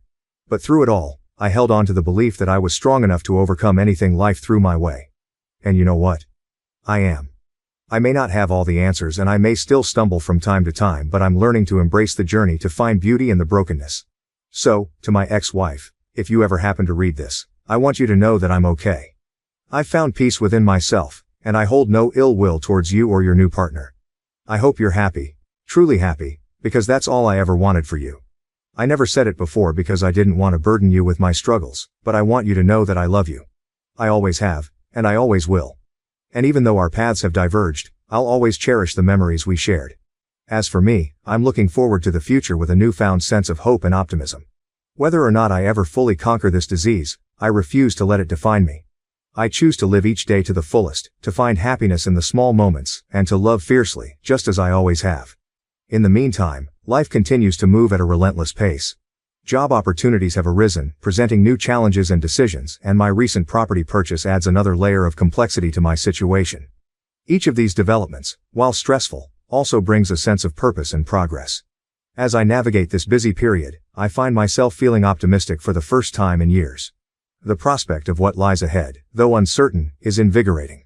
My focus now is on healing, both physically and emotionally, and on the growth that I hope will follow. The path ahead is unclear, but I'm ready to face it with a renewed sense of hope and determination. My story, with its twists and turns, may not have the resolution that some were hoping for. Yet it's a narrative that's still being written, with lessons learned and more yet to be discovered. For now, I'm content to take things one day at a time, appreciating the progress I've made and the potential for what's yet to come. Mom said my sister should have married my husband, and now she's been coming over when I'm gone, walking around in towels. What should I do? Everyone around me thinks I'm overreacting, but I'm unhappy with my mother and my sister about something she said. Please be brutally honest and let me know if I'm acting insecurely or if my spouse and mother are mistaken. I'll give you a little background. Growing up, my husband James, 34M, and I, 29F, lived next door. My spouse and my sister, Fran, 34F, were in the same grade. Because my sister was so intelligent and attractive, everyone knew her at school. We all knew that James had a major crush on her. Fran scolded him in front of the entire school when he asked her out to senior prom. Although he relocated to a different state for college, they stayed buddies, and we only heard from him on the holidays. Growing up, James and I were never buddies because I was in middle school at the time of all of this. They would purposefully shun me or include me in their activities and hangouts, even though I was significantly younger than they were. I got my first job in the same city as James after attending a reputable institution. Since I didn't know anyone there, my mother advised me to get in touch with him. After becoming friends, we were married 3 years later. We both love our lives and have well-paying careers. Because James's mother was ill and our professions permitted us to work from home during COVID, we returned to our hometown. Fran had a decent life too. Her husband was wealthy, and she married him when she was 23. Fran found out 2 years ago that he had cheated on her with several different people during their marriage. She made the decision to end the relationship. Fran and my mother moved back. She was expecting hefty alimony and hadn't worked since her marriage. However, she hardly received anything and is having financial difficulties as a result of issues with a prenuptial agreement. She found a job, but she still lives with my mom because she can hardly afford a place of her own. She received a lot of support from James and me throughout this process. James and Fran have a unique affinity because they were childhood friends. When we all get together, I occasionally feel like the third wheel since they have their own inner jokes and stories. James, on the other hand, avoids her and has never given me any indication that he still harbors affections for her. However, Fran comes to see us 2 or 3 times a week, frequently stays for supper, and sleeps in our guest room. Although I don't like her visiting, I don't enjoy that she chats to James more than I do. When I'm not home, she always comes over, and when I return, I frequently find them watching TV together on the sofa. It takes me back to my early years, when I was barred from our basement when Fran was around. Additionally, Fran seems too at ease in James's presence. She sleeps in her underwear in the guest room without locking the door, or she leaves the shower and goes about the house in nothing but a towel. I've told her about my worries, but she says it doesn't matter because we're family. James and I have also spoken. Now, whenever Fran mentions stories or inside jokes, he tries to explain them. This past weekend was the primary problem. Fran told me stories about how James used to handle her chores and homework when she was a child while we were hanging out with my mom. He loved me so much, and I felt bad for taking advantage of him, she added. I wish you had the intelligence to marry James instead of your loser husband, my mother jokes. You would not be in this predicament. Fran nodded and grinned, but I felt offended. I informed my mother that James was my spouse, and I didn't like the remarks. My mother reiterated that she felt this way because Fran is having financial difficulties, whereas James and I both earn a lot of money. It's just hypothetical, she continued. I wish for the happiness of both of my girls. Fran added that I was being very sensitive and advised me not to take it personally. After arguing with them both, I walked away. James said it was a harmless joke and agreed with my mom and Fran when I told him about it. He said it was between my sister and I when I brought up the subject of Fran's actions at our residence. He refuses to let Fran know what she is or is not allowed to wear in our house. Everyone has apologized, but I still feel uneasy. Am I mistaken for my reaction, or is everyone else right and I should feel more confident about my connection with James? Comments to which the OP responded, NTA is the commenter. The remark made by your mother was unsuitable and disrespectful to your marriage. The fact that your husband is downplaying your emotions regarding Fran's actions is alarming. It's about seeking respect in your relationship and at home, not about being insecure. OP, I've seen this pattern all my life. Fran has always treated me like a child because we are so different in age. I was simply offended that my mother made such remarks while utterly ignoring how I felt. But because of all the attention Fran received, I've always been envious of her. In our family, I was the odd nerdy little girl. Commenter: in 3 to 6 months I'm waiting for Fran to do something with your spouse. You should also tell her to stop having sleepovers and unexpected visits. Put on some clothing for heaven's sake. Establish a clear line here and don't worry if people believe you're going overboard. OP, I'm somewhat concerned about all of these remarks. I will discuss this with my hubby. I don't want to come out as accusatory, but I was so uneasy about this whole thing that I didn't get much sleep last night. Even though I have complete faith in him, I'm reconsidering what Fran has done to him and how she has consistently minimized my emotions. Last night, I received a hesitant apology from my mother. She said that I'm overreacting and that she blurted out something foolish. I only want the best for both of my daughters, she says. Revised on October 22, 2024. I appreciate everyone's support of my earlier post. In summary, my mother said something offensive, wishing that my sister Fran had wed my husband James. My spouse attempted to minimize my emotions by claiming that I was overreacting to a harmless joke, but I was very unhappy. I apologize for the lengthy message, but a lot of you have been contacting me to ask for an update, so here it is. I became somewhat paranoid after reading the remarks. My anxiousness skyrocketed when I began to wonder if James married me because of his previous crush on Fran. I began to pry about. I knew there was nothing to conceal on his phone because my husband allows me to check it for new texts when he's not around. The fact that Fran always appears to know when I'm not home and that James and Fran are always seated on the same couch when I return, however, alarmed me. When I spoke with James, he acknowledged the validity of my feelings. He would not, however, criticize my mom or Fran, stating that Fran is going through a difficult period. I spent last Friday evening in the gym as usual. James was preparing dinner when I arrived home, and Fran was seated in the living room. I asked her why she was there because I was irritated. She said she came to hang out and had no intentions. I asked if she might come back at a later time, explaining that I wanted a peaceful weekend with my husband. She began defending my mom's remark as a joke I should stop making after realizing I was offended. We got into a fight after I told her I didn't think it was humorous. You're always such an insecure, annoying kid, she continued. It makes sense why no one liked you. Although it was really painful, James intervened and told Fran to go. He's never been so aggressive with her, in my experience. Fran murmured something disagreeable and walked away. I started crying by the end.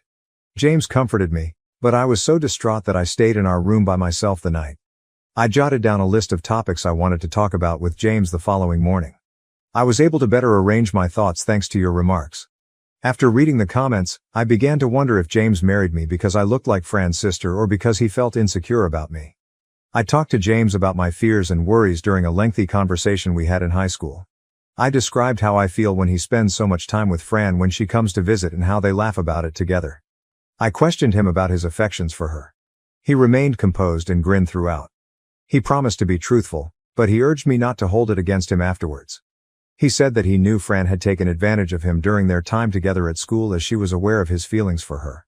Fran tried to stay in touch with him when he went to college, but the distance helped him understand how badly she treated him. In order to concentrate on himself, he made the decision to sever his relationship with her. James clarified that this was the reason he stopped being friends with Fran and hardly ever visited during the holidays. When we were kids, he disregarded me and picked Fran over me, which I informed him bothered me. I often questioned whether I was his second choice because of this. He reminded me that when he started college, I was just 13. He jokingly said, "We'd be dealing with a completely different issue if I had liked you instead of Fran at that age." He said that he wasn't very excited to meet me when I originally contacted him because he believed I would be like Fran. But after spending some time with me, he saw that I was quite different from her. We quickly grew close, began dating, and eventually tied the knot. By the time Fran married, James saw that I frequently admired her and was jealous when she shared photos of her trips or showed off pricey presents from her husband. James claimed that because I seemed to perceive Fran as a North Star, he never explicitly informed me that he didn't enjoy hanging out with her. He told me that he had never been close to Fran and that, because they only saw each other a few times a year, he didn't mind her. But he wasn't sure how to behave following her divorce. He acknowledged that he was appreciative when I moved our family back to support his mother's health and that he wished to do the same for my family during Fran's divorce. Even though it meant going over high school things he would rather forget, he stood by Fran for me. I informed him that I found it bothersome that Fran would frequently drop by when I was at the gym in the evenings. He said that he thought it strange that she frequently paid me visits while I wasn't home and appeared to be familiar with my workout regimen. But he assured me that he would have informed me right away if Fran had ever done something troubling. He clarified that Fran simply likes to gossip about their high school pals and watch classic films and TV series that they grew familiar with. James advised me to have faith in him. Additionally, he volunteered to cut back on Fran's visits if that would help me feel more at ease, but he cautioned that I might end up getting back together with Fran in the future and didn't want him to appear like the bad guy. James, however, was adamant that he would not dictate to Fran what she should wear in the house because that would seem improper coming from him. Our chat gave me comfort. James has always been a fantastic husband, and I will always have faith in his dedication. My mother and Fran came to visit on Sunday. My mother expressed her heartfelt regret, claiming she never intended to offend me. She said that her remark about Fran and James wasn't meant to be taken seriously. Rather, she was merely expressing her hope that Fran might eventually meet someone as wonderful as James. Despite her initial harsh attitude, Fran also expressed regret for Friday's name-calling. She attributed her outburst to her hormones and explained that she frequently visited because she loved to spend time with her sister and closest friend. Fran is welcome to come at any time, but she should phone in advance to see if James and I have any plans. She concurred. I'm prepared to let this go, but since I know it annoys James as well, I want to set clear guidelines for when Fran can come and spend time with him alone. Now, everything is going well. Although I'm glad my darkest concerns didn't materialize, I acknowledge that I may require therapy to address my insecurities. After my father was sentenced to 25 years in prison, my stepmother mistreated me. Should I send her and her despicable boyfriend to jail? Life, as I knew it, crumbled the day my father was sentenced to 25 years to life in prison. My name is Alex, and I'm a 16-year-old trying to navigate a world that suddenly feels alien. The day the gavel came down, sealing my father's fate, marked the end of normalcy for me. It's strange how quickly life can pivot on a single moment, thrusting you into a narrative you never asked to be part of. Before that pivotal moment, we were a typical family, or as typical as any family can claim to be. My father, a man of strong principles but perhaps too rigid in his ways, was the anchor of our household. He ran a small local garage, a place where I spent countless afternoons after school, handing him tools or sweeping floors, basking in the mundane but comforting routine of our life. My mother, or rather my stepmom, Julia, entered our lives when I was 10. She brought a semblance of softness to our otherwise stoic home. Back then, she was the bridge between my father and me, translating his often harsh expectations into lessons of resilience and ambition. However, the tranquility of our existence was deceptive, hiding the brewing storm beneath its calm surface. My father, unbeknownst to me, had been entangled in activities far removed from the honest labor of his garage. It was a side of him that he kept well hidden, a shadowy figure that I would only come to know in the wake of his arrest. The details trickled in slowly, painting a picture of a man driven to desperate measures under the crushing weight of debt and a faltering business. He had become involved in a series of illegal dealings, a last-ditch effort to salvage his faltering garage and secure our financial future. But the law, with its indifferent gaze, sees not the desperation but the deed. And so, my father was found guilty, leaving behind a family thrust into the throes of uncertainty and public scrutiny. The immediate aftermath of his imprisonment was a blur of hushed conversations, tear-streaked faces, and the ominous silence that settled over our home. Julia, once a beacon of warmth and stability, transformed overnight. It was as if the sentencing had flipped a switch, revealing a side of her I had never known. Her affection, once freely given, became a scarce commodity, replaced by a cold detachment that left me reeling. I became the unintended recipient of her frustrations, a living reminder of the life that had crumbled around us. The household chores, once shared tasks, fell solely on my shoulders, a constant grueling reminder of how drastically our lives had changed. It was in these moments of isolation and relentless labor that I began to question the familial bonds that were supposed to sustain us through such trials. The transformation of my stepmom, once a figure of warmth and security in my life, into someone I barely recognized, was as swift as it was shocking. In the wake of my dad's imprisonment, our household, once filled with laughter and occasional arguments about trivial things like what to watch on TV or who would do the dishes, had morphed into a battleground of silence and tension. My stepmom's demeanor underwent a drastic change. Where she used to greet me with a smile in the mornings, now there was barely a nod or a grunt of acknowledgement as we crossed paths in the dimly lit hallways of our home. Before the new man came into our lives, my stepmom tried to sweeten the impending change with words dipped in honey, promising me that things would get better and that this man would bring a sense of normalcy back into our lives. She painted a picture of a future where we could all move past the shadow cast by my father's sentence, attempting to mask the bitterness of betrayal with false hope and promises. Yet, her visits to my father in prison were sporadic at best, and when she did go, it seemed more a performance for the benefit of onlookers than a genuine act of concern for the man she had married. On one such visit, when I attempted to breach the subject of her new companion, she cut me off sharply, her eyes darting around as if afraid someone might overhear the truth behind the facade she presented. Life as I knew it began to unravel the moment my father's sentence was handed down. The absence of his presence in our home was like a void that grew with each passing day, a constant reminder of the stability we once had but lost. However, nothing prepared me for the shift that occurred when my stepmom decided it was time to introduce someone new into our already fragile existence. Mark extended his hand, not in a gesture of greeting but rather as if he was bestowing an honor upon me by acknowledging my existence.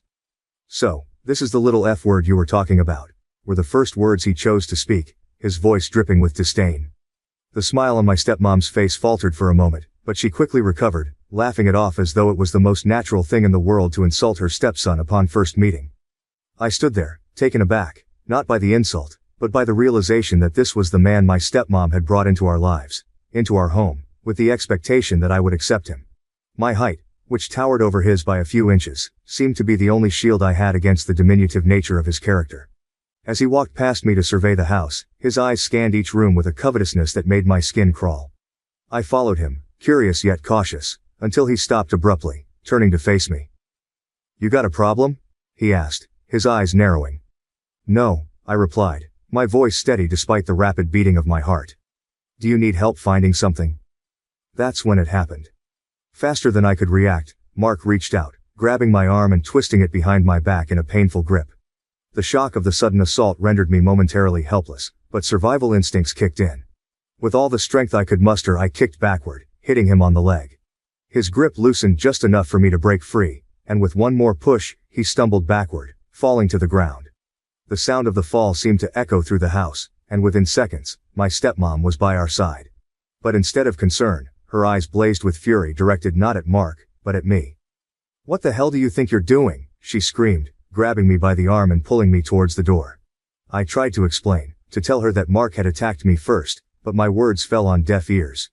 With a strength fueled by anger, she threw me out of the house, her slaps and words following me out into the cold night.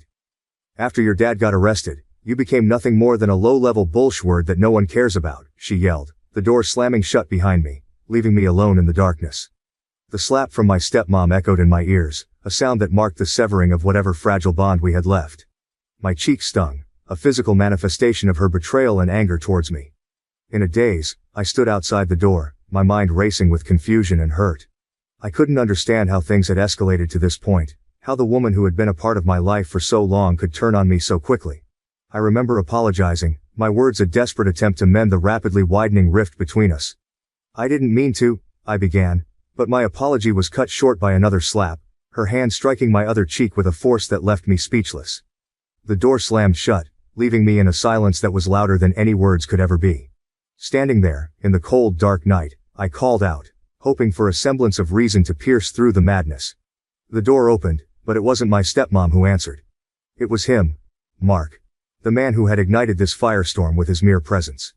In his hands, he clutched some of my clothes, which he threw at my feet with a disdain that made my stomach churn. His words cut through the night, each one a knife twisting deeper into my already wounded heart. He cursed me, mocked me about becoming homeless, and called me the child of a criminal, saying no one would protect me now. His laughter, gloating and cruel, filled the air, urging me to hurry up and move on. "This house is mine," he declared, as if staking his claim on a territory that was never his to begin with. The humiliation of that moment was something I had never experienced before. It was one thing to be cast out by my stepmom, but to be ridiculed and belittled by a man who knew nothing of my life, my family, or the struggles we had faced, was a different kind of pain altogether. The words "no one will protect you" echoed in my head, a chilling reminder of the isolation I now faced. As I gathered my clothes from the ground, his laughter still ringing in my ears, a sense of resolve began to form within me. Yes, I was the child of a man who was now in prison, but that did not define me. My current circumstances, as dire as they seemed, would not be the end of my story. The cruelty of Mark's words and actions only served to strengthen my determination to prove him wrong, to show the world that I was more than the sum of my family's mistakes.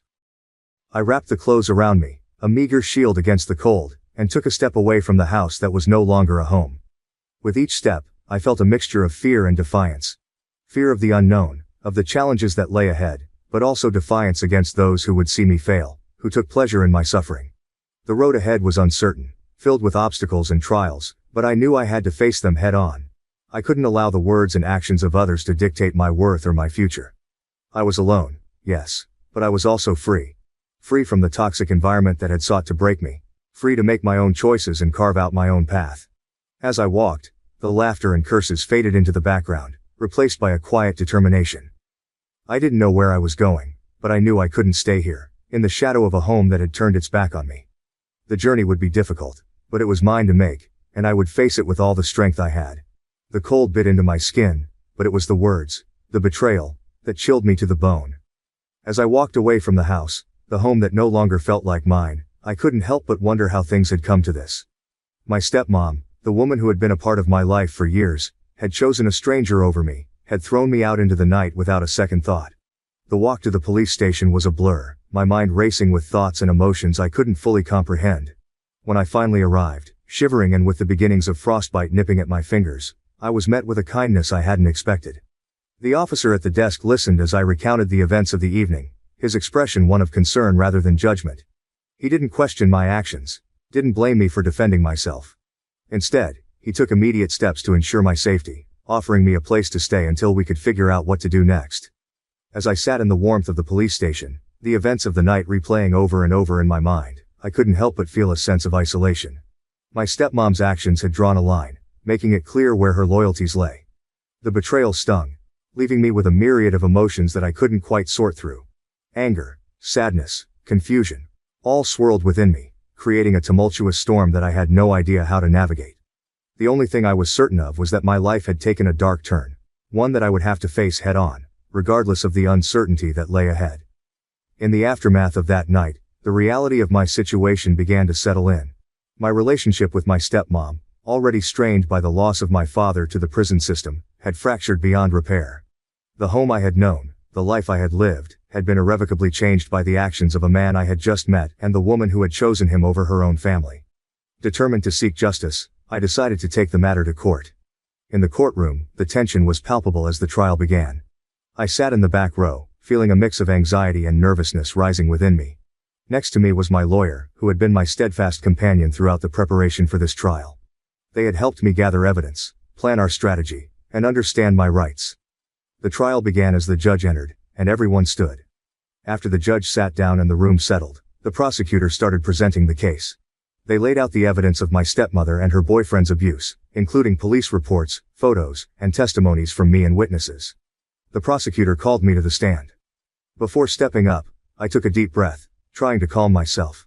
I recounted in detail what had happened, from being attacked by Mark to my stepmother throwing me out of the house and their hurtful words. Every story I told, every detail I remembered, brought both pain and determination to seek justice. My stepmother and her boyfriend's lawyer repeatedly questioned me, trying to undermine my testimony, but I was prepared and answered confidently. My lawyer had also prepared questions to clarify the events, helping me convey my story clearly and coherently. Next, the prosecutor called other witnesses, including neighbors who had seen the abuse and the police officer who took me in that night. Their testimonies further supported my story, painting a clearer picture of the abuse for the judge and jury. Finally, it was the defense's turn. They tried to justify their actions and provide explanations to lessen their responsibility. However, the evidence was too clear and convincing, making their defense weak and unpersuasive. After all the presentations, the judge called for a recess to review the evidence and hear the jury's opinion. I waited, my anxiety and nervousness increasing. In my mind, images of my stepmother and Mark, their hurtful words and violent actions, kept replaying. Finally, the judge and jury returned to the courtroom. The judge announced that based on the evidence and testimonies, they had reached a decision. My stepmother and Mark were found guilty of child abuse and neglect. Their sentence was several years in prison, and I would be placed with a new family where I could find safety and stability. Hearing the verdict, I felt an indescribable sense of relief. Justice had finally been served. I knew that the road ahead would still be challenging, but I believed that I had taken the first step in reclaiming my rights and protecting myself. Leaving the courtroom, I saw my lawyer waiting. They smiled at me, a smile of encouragement and support. I knew that no matter how difficult life might be, I could overcome it and find hope in those willing to help and support me. I want to divorce my husband. But everyone keeps telling me I will die alone if I do so. My son is experiencing a psychological crisis because of the rumors about his father's affair. What is the best course of action? My name is Sarah, and I am a 37-year-old mother of 3 wonderful children, a 12-year-old son named Jack, a 9-year-old daughter named Mia, and the youngest Lily, who is just 4. My husband, Tom, is 40 years old. We have been married for 15 years, but our journey together began 5 years prior to our vows, making it a total of 2 decades side by side. Over the years, we built a life that, on the surface, seemed almost idyllic, filled with the usual ups and downs of family life but grounded in what I believed was a solid partnership. We met in college, drawn together by mutual interests and mutual friends. Tom was studying to be an engineer, and I was immersed in my psychology courses. We were young and ambitious, each with dreams that seemed to align perfectly with the others. After graduation we moved in together, and not long after, we decided to marry. It was a simple ceremony, but it was ours, and it felt like the beginning of a promising future. The early years of our marriage were busy and vibrant. We were both climbing our respective career ladders, Tom at an engineering firm and myself in a private counseling practice. Children soon followed, and with each addition, our home grew more lively and chaotic in the best way. Jack's birth brought a new kind of love into our lives, and with Mia and Lily, our family felt complete. Life settled into a comfortable routine. Mornings were a flurry of breakfasts hurriedly eaten, school bags packed in a rush, and quick kisses goodbye. Evenings were for family dinners, homework help, and the occasional movie night when we could all agree on what to watch. Tom and I were partners in the truest sense, sharing responsibilities and supporting each other's ambitions. Our family life had a dynamic that worked well for us. I have always been the primary earner in our household, thanks to a successful career and private practice that flourished over the years. This provided us with comfort and stability. Although Tom's financial contributions were less substantial, they always felt equally important in the balance of our shared life. He was a devoted father, and until this incident, I had believed him to be a dedicated husband as well. But not all was as perfect as it seemed. About a year ago, I began to notice changes in Tom that I initially dismissed as stress from work or the usual ebb and flow of marriage. He became more guarded with his phone, his schedule grew increasingly erratic, and there were nights he seemed distant, lost in thought I could not reach. I asked if anything was wrong, but his answers were always the same, just tired, just busy. The day the truth about Tom's infidelity came to light started like any other. I had woken up early to prepare breakfast for the kids and get them ready for school. The morning rush had become a routine I could navigate almost mechanically, which probably explained why I first noticed the subtle changes in Tom's behavior. He was distracted, not his usual self, who would playfully help pack lunches or tease Mia about her perpetually mismatched socks. That particular morning, Tom had left his phone on the kitchen counter while he showered. Normally, I respected his privacy, as he did mine, but a message flashed across the screen just as I was cleaning up. It was from someone named Jen S., and it read, "Can't wait for tonight." My heart skipped a beat. Confusion and curiosity got the better of me, and I found myself doing something I had never thought I would do. I picked up his phone and opened the message. The conversation thread was a gut punch. There were plans for dinner, exchanges of "I miss you" and "can't wait to see you," all interwoven with heart and kiss emojis. The playful intimacy of their words was starkly absent from our recent exchanges. I scrolled through weeks of deceit, each message a hammer striking at the foundation of our marriage. Feeling like a stranger in my own kitchen, I set the phone down and tried to steady my breathing. I felt betrayed, foolish, and unbearably hurt. Tom came down, dressed for work, and I saw him in a different light, no longer the man I trusted implicitly but a stranger who had brought deception into our home. I confronted him immediately, my voice trembling as I asked him about Jen S. He froze, his face draining of color. His initial reaction was to stammer, to claim it was nothing, but as I described the messages I had read, his shoulders slumped, and he confessed. The Jen S. was Jennifer Stone, our daughter Mia's teacher. The affair had been going on for months. The air between us felt charged with a cold electricity. Words flew between us, his apologies and pleas mingling with my tears and accusations. I demanded to know why, but his explanations, stale lines about feeling disconnected and lost, offered no real comfort or understanding. Our once warm kitchen felt like a bleak, hollow space. The impact of his betrayal was immediate and overwhelming. I was consumed by a torrent of emotions, anger, sadness, disbelief. The man I had built a life with, had children with, had betrayed me in the most intimate way possible. And not just me, but our family, our children. I couldn't stay in the same house as Tom that day. I needed space to think and to breathe, to escape the oppressive atmosphere of betrayal. I dropped the kids off at school, barely holding myself together long enough to see them into their classrooms. Then, instead of heading to work, I drove aimlessly, ending up at a local park where I sat on a bench overlooking a duck pond, a place that had once been a sanctuary for family outings. Sitting there, I felt the weight of the reality that my marriage was possibly over. Yet there was also a fierce determination brewing within me. I knew I couldn't let this go. I couldn't just play the role of the forgiving spouse, brushing the affair under the rug as if it were just a minor hiccup in our marriage. This was a breach of trust that cut deep, and it demanded action. After hours of sitting alone, I made a decision that felt like the only viable one. I would confront Jennifer Stone. This wasn't just about facing the woman who was involved with my husband. It was about reclaiming some sense of control over the chaos that was suddenly my life. It was about protecting my family, my children, and my own self-respect. After ensuring the kids were at school, and making sure Mia was in a different class for the day, I went to see Jennifer. I found her in her classroom before the school day began, the room bright with children's artwork and the promise of lessons yet to be learned. Jennifer looked surprised to see me, a polite smile fading from her face as she noticed the seriousness of my expression. I closed the door behind me, my heart pounding in my chest. The confrontation was direct and tense. I asked her if she knew that Tom was married, that he had children who looked up to her as a teacher. Her apology was quiet and seemed sincere, but it did little to quench the fire of my anger. I told her that I would be reporting the affair to the school board. It was not a decision driven by revenge, but by a need to see some form of accountability. I left her classroom feeling shaky but empowered, having taken the first steps in reshaping my life and my children's future. As I drove home, my phone buzzed continuously, lighting up with incoming calls that I stubbornly ignored. The screen showed Tom's name again and again, each call a reminder of the chasm that had opened up between us. I couldn't bring myself to answer, not yet. My thoughts were still raw, my emotions a tangled mess of hurt and indignation. Each ring felt like an intrusion, an insistence to listen to excuses I wasn't ready to hear. When the ringing finally ceased, the silence was quickly filled with the ping of incoming texts. I glanced at the screen. Tom's words appeared desperate on the digital display. "I'm sorry," one read, followed swiftly by, "I will break up with her, I promise. Just give me a chance." The messages piled up, each more pleading than the last.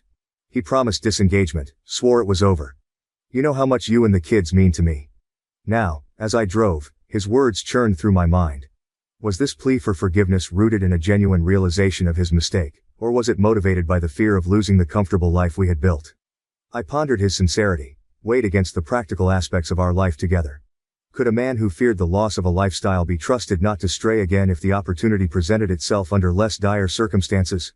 Yet as I pulled into our driveway and killed the engine, the tranquility of our home from the outside belied the turmoil I felt within. Walking through the front door, I was greeted by the quiet of an empty house. The kids were still at school, and Tom was likely dreading this inevitable confrontation somewhere else. The stillness gave me room to think, to really consider my next steps. Sitting down at the kitchen table where so many family meals had been shared, I laid my keys and phone in front of me.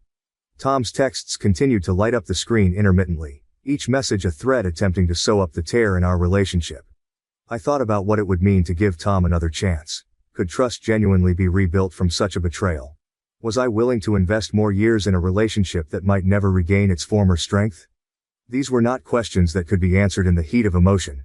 They required reflection and, possibly, professional guidance. Yet more than the betrayal itself, it was the manner of discovery that stung sharply. If I hadn't seen those messages, would Tom have continued the affair, content in his duplicity? The thought was chilling and brought with it a wave of loneliness, an isolation that stemmed not from being alone physically, but from realizing the emotional gulf that had developed between us without my noticing. Feeling utterly empty and overwhelmed, I picked up the phone and dialed my best friend, whose advice I always valued in times of crisis. As soon as she answered, my resolve crumbled, and I found myself sobbing into the phone, unable to fully articulate the deep sense of betrayal I felt. She listened patiently, her voice a steady calm in the storm of my emotions. After I managed to explain everything, she insisted that divorce was the only viable option. However, she also suggested that I should talk to my mother before making any decisions, considering her experience with a similar situation. Despite her advice, I hesitated to call my mother directly. I wasn't ready to hear her voice, worried it might carry either an "I told you so" or undue sympathy, neither of which I felt prepared to handle. Instead, I turned to an online community where I had an anonymous account, hoping to gain some perspective from people who had faced similar dilemmas. I laid out my story in a post, asking for guidance and support from those who had navigated the treacherous waters of infidelity and divorce. The responses began to trickle in, and as I read through them, a sinking feeling took over. Many comments were disheartening, and some echoed societal cliches that I had hoped to avoid. One might think, I will be a single mother. A single mother with 3 children has difficulty finding a new partner. We have luggage. Besides, I'm already 37. Some might conclude, I should just let him cheat because in the end he still provides and pays the bills. Considerations about the children are common. Think about your children and how it will affect them. Divorce is always harsh for children. Each comment felt like a jab, questioning my self-worth and the legitimacy of my feelings. Was I being selfish? I pondered deeply about my children's futures. What would happen to them without their father's constant presence? Would my decision to divorce scar them emotionally, or make them feel abandoned? The weight of these considerations bore down on me as I tried to separate the societal expectations from my own needs and the well-being of my children. The thought that kept returning to me was whether staying in a loveless marriage just for the sake of appearance or financial stability was genuinely better for the kids. Could I teach them about respect and self-worth, if I didn't uphold those principles myself? After hours of internal debate, I decided it was time to speak with my mother. I needed her perspective as someone who had walked this path before, someone who knew firsthand the pain and repercussions of such a decision. As I dialed my mother's number, the heaviness in my chest made each ring seem to echo louder. When she answered, her voice was a soothing balm, but it did little to ease the knot of anxiety lodged deep within me. "Mom," I began, my voice betraying the chaos of emotions I felt swirling inside me. "I need your advice." There was a pause as I gathered my thoughts, then I poured out everything. I told her about discovering Tom's affair, the confrontation with him and Jennifer Stone, and the unbearable hurt and betrayal that followed. I tried to steady my voice, but the pain laced through every word. My mother listened in silence on the other end of the line. There were no interruptions, just the quiet understanding of someone who has walked a painfully similar path. When I finished, there was a heavy pause, a moment filled with shared sorrow, stretching across the miles between us. Finally she spoke, her voice low and tinged with a sadness that spoke of old deep wounds. "Sarah, I know how you feel," she began, her words slow and deliberate. "You know I went through this with your father. When he cheated I felt my world had ended. I made the decision to leave him, and he never forgave me for it. He left us, and I was alone with you until you were grown." Her story wasn't new to me. But hearing it in this moment, framed by my own shattered marriage, gave it a different weight. "Sometimes I wish I hadn't divorced him," she continued, her voice cracking slightly. "He was angry, felt betrayed that I wouldn't try to work things out. Maybe if I had, you'd still have a dad who was present, not just a memory." The weight of her regret settled over me like a shroud. I had always known the narrative of their split from her perspective, but now I found myself wondering about the myriad of what-ifs that haunted her decisions. He left because he couldn't handle the rejection, not just of his affair, but of his hope for reconciliation. I stayed single for so long because I was scared, Sarah. I didn't want to bring someone new into our lives who might hurt us more, or worse, hurt you. You have a daughter, and you are my daughter. I didn't get married because I didn't want what men would do to my daughter. I wanted to protect you. Maybe sometimes too much. Her admission was a knife twisting in my already wounded heart. Protection, fear of further betrayal, and the loneliness of single parenthood were themes that resonated too well with me now. It made me question the path I had started down with such conviction. "Think about it, sweetheart," she urged softly. "Consider all the sides. I know it's hard. I know you're hurt. But you have your children to think about. Whatever you decide, make sure it's a decision you can live with in the long term. Don't rush into anything driven by hurt." Her words echoed in my mind long after we said our goodbyes. I sat alone, the silence of the house enveloping me, allowing me to stew in my thoughts. Mom's experiences served as a cautionary tale, but also a poignant reminder of the complexities involved in such deeply personal decisions. Tom's betrayal had cut me deeply, undermining not just our marriage but my understanding of our entire life together. Yet my mother's words haunted me. The possibility of regret, of making a decision too hastily in a moment of pain that could have long-reaching consequences not just for me, but for my children. Could I live with the same regrets my mother carried? Was I strong enough to handle the challenges of single parenthood without becoming bitter or overly protective as she had? These questions churned in my mind as I considered the reality of my situation. My children were still so young, so impressionable. What would this do to them? Jack, Mia, and Lily were my world. Their well-being had to come first, But how to best ensure it was a puzzle, with pieces that didn't seem to fit together anymore. The thought of tearing their lives apart by removing their father from our home broke my heart, but so did the idea of them growing up in a home devoid of genuine love and trust between their parents. As the days passed, these thoughts were never far from my mind. I watched the children play, their laughter bittersweet to my ears, a stark contrast to the silence between Tom and me. We were like ghosts in the same house, awkward and polite, but the warmth we once shared had cooled into something formal and strained. The need for a decision pressed on me, each day heavier than the last. I thought about counseling, wondering if it could possibly mend what had been broken. Could a therapist help us find a way back to each other, or at least to a place where we could co-parent effectively and without resentment? Or was the gap between us now too wide, the hurt too deep? These thoughts were my constant companions, haunting the quiet moments of my days and the long, sleepless nights. What was best for the kids? What was best for me? Could those two answers ever align again in the wake of Tom's betrayal? However, living with Tom while we sorted out our separation was a daily struggle. Every look, every accidental touch was a painful reminder of the betrayal. I couldn't stand being near him. His presence in our home, once a source of comfort and joy, now felt suffocating. I recoiled instinctively the last time he reached out, his hand brushing mine as he passed the salt at dinner. I snatched my hand back as if burned. The simple gesture was laden with the weight of his infidelity, rendering him a stranger in the eyes of the woman who had loved him deeply. Living under the same roof in such tension was like navigating a minefield. We were civil, mostly for the kids' sake, but the atmosphere was thick with unspoken words and stifled emotions. It became clear that cohabiting was temporary, a necessary arrangement until we could figure out the logistics of our separation. However, the issue of abandonment was something I couldn't easily shake off. Having experienced the pain of my father leaving after my parents' divorce, I was acutely aware of the scars it could leave on a child. I feared repeating history, worried about how my children would cope with the breakdown of our family unit. Would they understand why I had to make this decision? Would they resent me, or worse, think that all relationships were doomed to fail? The idea of living as roommates was briefly considered. It seemed a practical solution on the surface, maintaining a stable home environment for the kids while leading separate lives. But the more I thought about it, the more I realized it was not feasible. The emotional toll it would take on all of us would be too great. Our home would become a facade, a place where we played roles rather than lived our lives. I didn't want that for my children. They deserved a home filled with genuine affection and respect, not silent battles and forced interactions. The decision to proceed with the divorce was reinforced by these reflections. I knew it wouldn't be easy. The road ahead was fraught with challenges, from logistical nightmares to emotional upheavals. But I also knew it was the right thing to do. I needed to show my children that it was okay to stand up for oneself, that self-respect was crucial, and that happiness could sometimes require hard choices. Update. Living in the same house while preparing for divorce proceedings was like threading a needle with shaky hands. We maintained a facade of normalcy for the sake of our children, who were still blissfully unaware of the seismic shifts beneath the surface of our family life.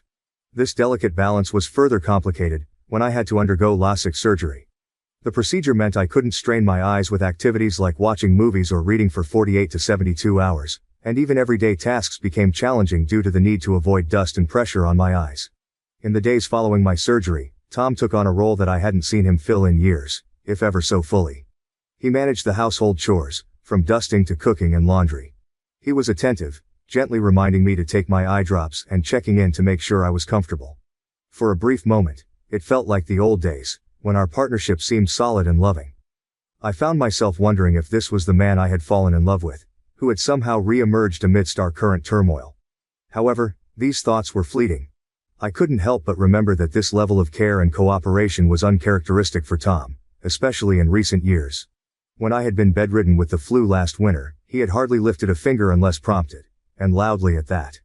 His sudden change of behavior seemed conveniently timed, almost as if he was performing the acts of a devoted husband to sway my decision on the divorce. It was difficult not to view his efforts as strategically aimed at winning favor, rather than genuine acts of love or repentance. The kindness he showed post-surgery did little to erase the vivid memories of the betrayal. The messages I had read between him and his affair partner still haunted me. The intimacy and affection they shared, documented in those texts, were a stark contrast to the utilitarian exchanges that had become the norm between us. 2 days of him playing the role of caretaker couldn't compensate for the months of deception and the emotional scars it left. With these thoughts heavy on my mind, I decided it was time to have a candid conversation with Tom. Wearing my new glasses, which somehow made me feel more shielded and composed. I sat him down and explained that my decision to divorce was unchanged. I reassured him that I wasn't planning to sever his relationship with our children. He would always be their father, but he could no longer be my husband. I suggested that we attend family counseling, not to rebuild our marriage but to ensure we could co-parent effectively and provide a stable environment for our kids. During our discussion, Tom's demeanor was somber. He apologized profusely for his actions and for the first time, opened up about the affair in a way that wasn't just excuses. He admitted that he saw the affair as an escape from our routine of life, not realizing the full impact of what he was risking, our family, our trust, and even the professional life of the woman he was involved with. He told me he had ended the affair and cut off all contact with her, acknowledging the destruction he had caused. Tom also expressed a dramatic resolve, claiming he would never date again. I cautioned him against making such sweeping declarations. Promises now, no matter how earnest, felt like mere words after the trust between us had been so thoroughly broken. The ordeal of dealing with my husband's infidelity has been heart-wrenching, not just for me but distressingly so for our children. The ripple effects of this betrayal have touched every part of our lives, perhaps none more painful than the lives of our 3 children, Jack, Mia, and Lily. Another problem we are facing now is our kids. Jack, our eldest, has been the most affected. At 12, he's at that age where he understands far more than one would wish for a child his age. The news of his father's affair has not only shaken the foundations of his family but seems to have shattered his view of his dad. Recently, I found out that rumors of the affair had circulated at his school. It's a small community, news travels fast, and at times, cruelly. This exposure has only added to his hurt and confusion. His reaction has been to retreat into silence, particularly around his father. Jack has taken to refusing meals prepared by Tom. Just last week Tom made spaghetti, a family favorite, and tried to lighten the mood with a joke about his famous secret sauce. Jack didn't laugh. He didn't even acknowledge his father. Instead, he pushed his plate away and made himself a peanut butter and jelly sandwich. The following days, he stuck to this diet, adamantly preparing his own meals. Mia and Lily, not fully understanding the situation but feeling the lead of their older brother, soon joined him. It's been peanut butter and jelly for days now. The impact on Tom has been profound. I've caught him crying quietly in the garage after these mealtime rejections. It breaks my heart. Despite everything, Tom loves his children deeply. He may have failed as a husband, but he has always been a dedicated father.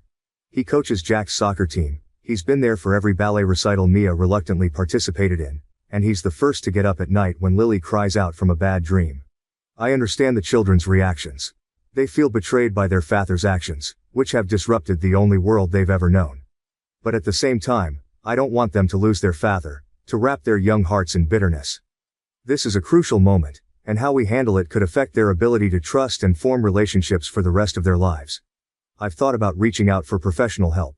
Perhaps a family counselor could provide the tools we need to navigate this painful period.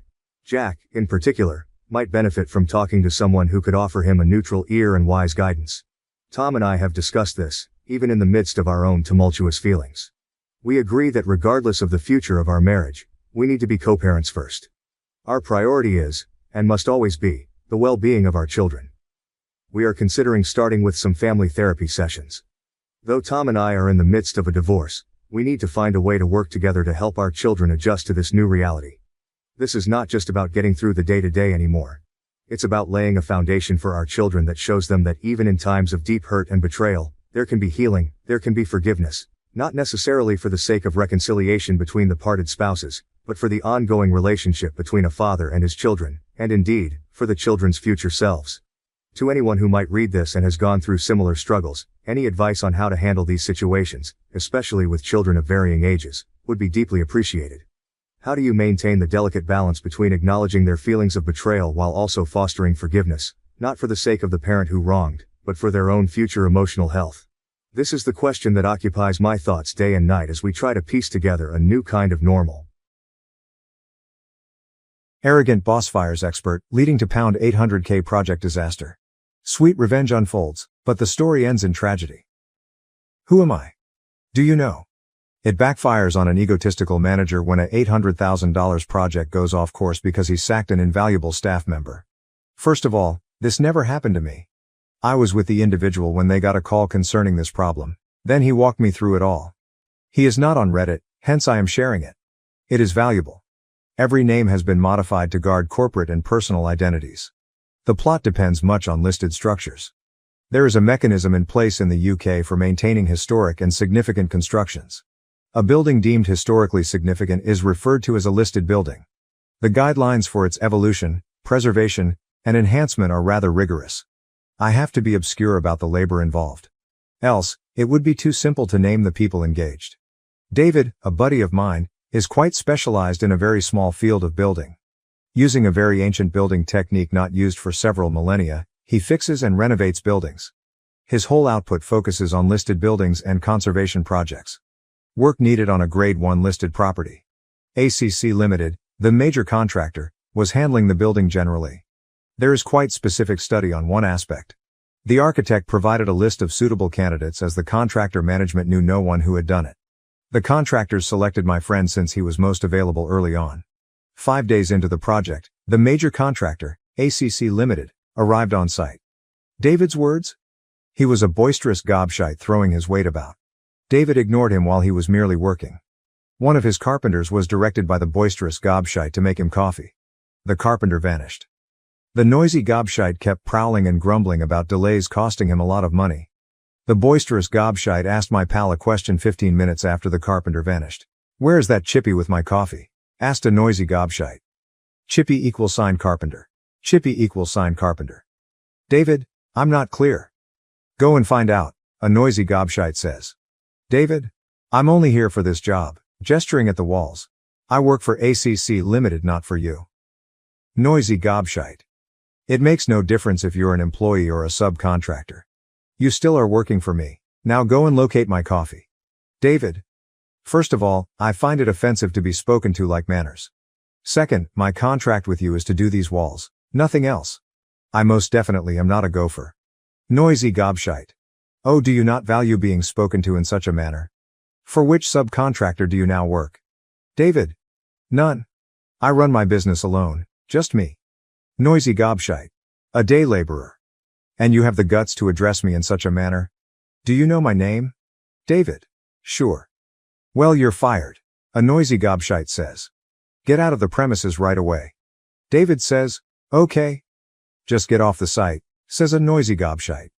David grabbed out his phone and started recording. David, "Okay, I'll leave. Just want evidence you advised me to leave." Grabbing David's hand containing the phone, a noisy gobshite yelled into the phone, "Get off the site, you idiot," a noisy gobshite says. "You're let off. I'll have you thrown out if you're still here in 10 minutes. David, "Cool, not problematic." He took up his gear and left. The contractor's site manager passed him, ironically with a coffee for the boss, as he was leaving and smiled. Site manager, "Dave, you're leaving early?" "Bloody part-time kidding." David, "No, your boss just sacked me. We have signed out our contract. Apologies, friend." The site manager said, No, allow me to arrange things here. Please wait, kindly." David left the site. Knowing something the boisterous gobshite lacked, the site manager was losing his head. In the UK, just 7 persons are certified to handle the task. Every one of them had a waiting list. David had been the only one accessible. 12 missed calls by the time he arrived home. That was Thursday, 2 working days absent so far. He claimed he would go back only if he was paid for the extra days and personally apologized to the employer. I met my friend as he was answering a call from the site manager, stating the boss apologies but is out of the country, so cannot apologize personally. David also informed me he warned the other specialist over the phone, but they had all been contacted on Friday asking to be assigned work. Nobody picked up the work. They were all booked full. To warn him, David also called the architect. Under such circumstances, some dishonest builders attempt to falsify the work and bodge the job. David is going to keep his guns. Money for all missing days plus a face-to-face apologies. He is positive he will grasp it. I mentioned I would pay anything to see the in-person apologies. Update 1. The site manager called to inform David he was advised by the noisy gobshite to threaten legal action should David fail to complete his work. The site manager became really ashamed and apologetic. David reminded him he left and had documentation proving he was let go. The site manager called once more to inform the noisy gobshite will be personally apologizing on Friday. Could David begin tomorrow? David said no. Following the legal action threat, the criteria are different. Before work starts, a face-to-face apology. Additional compensation for lost days. Paying the whole contract value up front before work starts. All of this has to happen on Thursday. He can start today and still expect to finish before his next reservation. Should he work weekends as well, he has just enough time. I questioned him about why he isn't charging the man who is such a wanker a hefty extra fee. He remarked it's not the done thing to take advantage of businesses under time constraints, it looks bad. One of my pals apparently is a guy from the 18th century. Edit. When David mentioned just 7 others do this work, I misinterpreted him. He intended 7 different companies distinct from his own. Since they are small companies, he argues it is most likely just about 20 persons capable of doing it. Still a limited amount, although not as humorally tiny as 7. I apologize for misled all of you regarding the count. Update 2. Sadly, an apology appears unlikely. David has found that the site manager was sacked for not alerting the noisy gobshite of the circumstances earlier. David told the operations director for ACC Limited, the second noisy gobshite, that he would not be returning to the position, so an apology is not needed. Apologizing for everything, the operations director promised to very liberally renegotiate the money. David informed him he had only thought about returning to the position as a personal courtesy to the original site manager. He feels no need to go back as he is not there.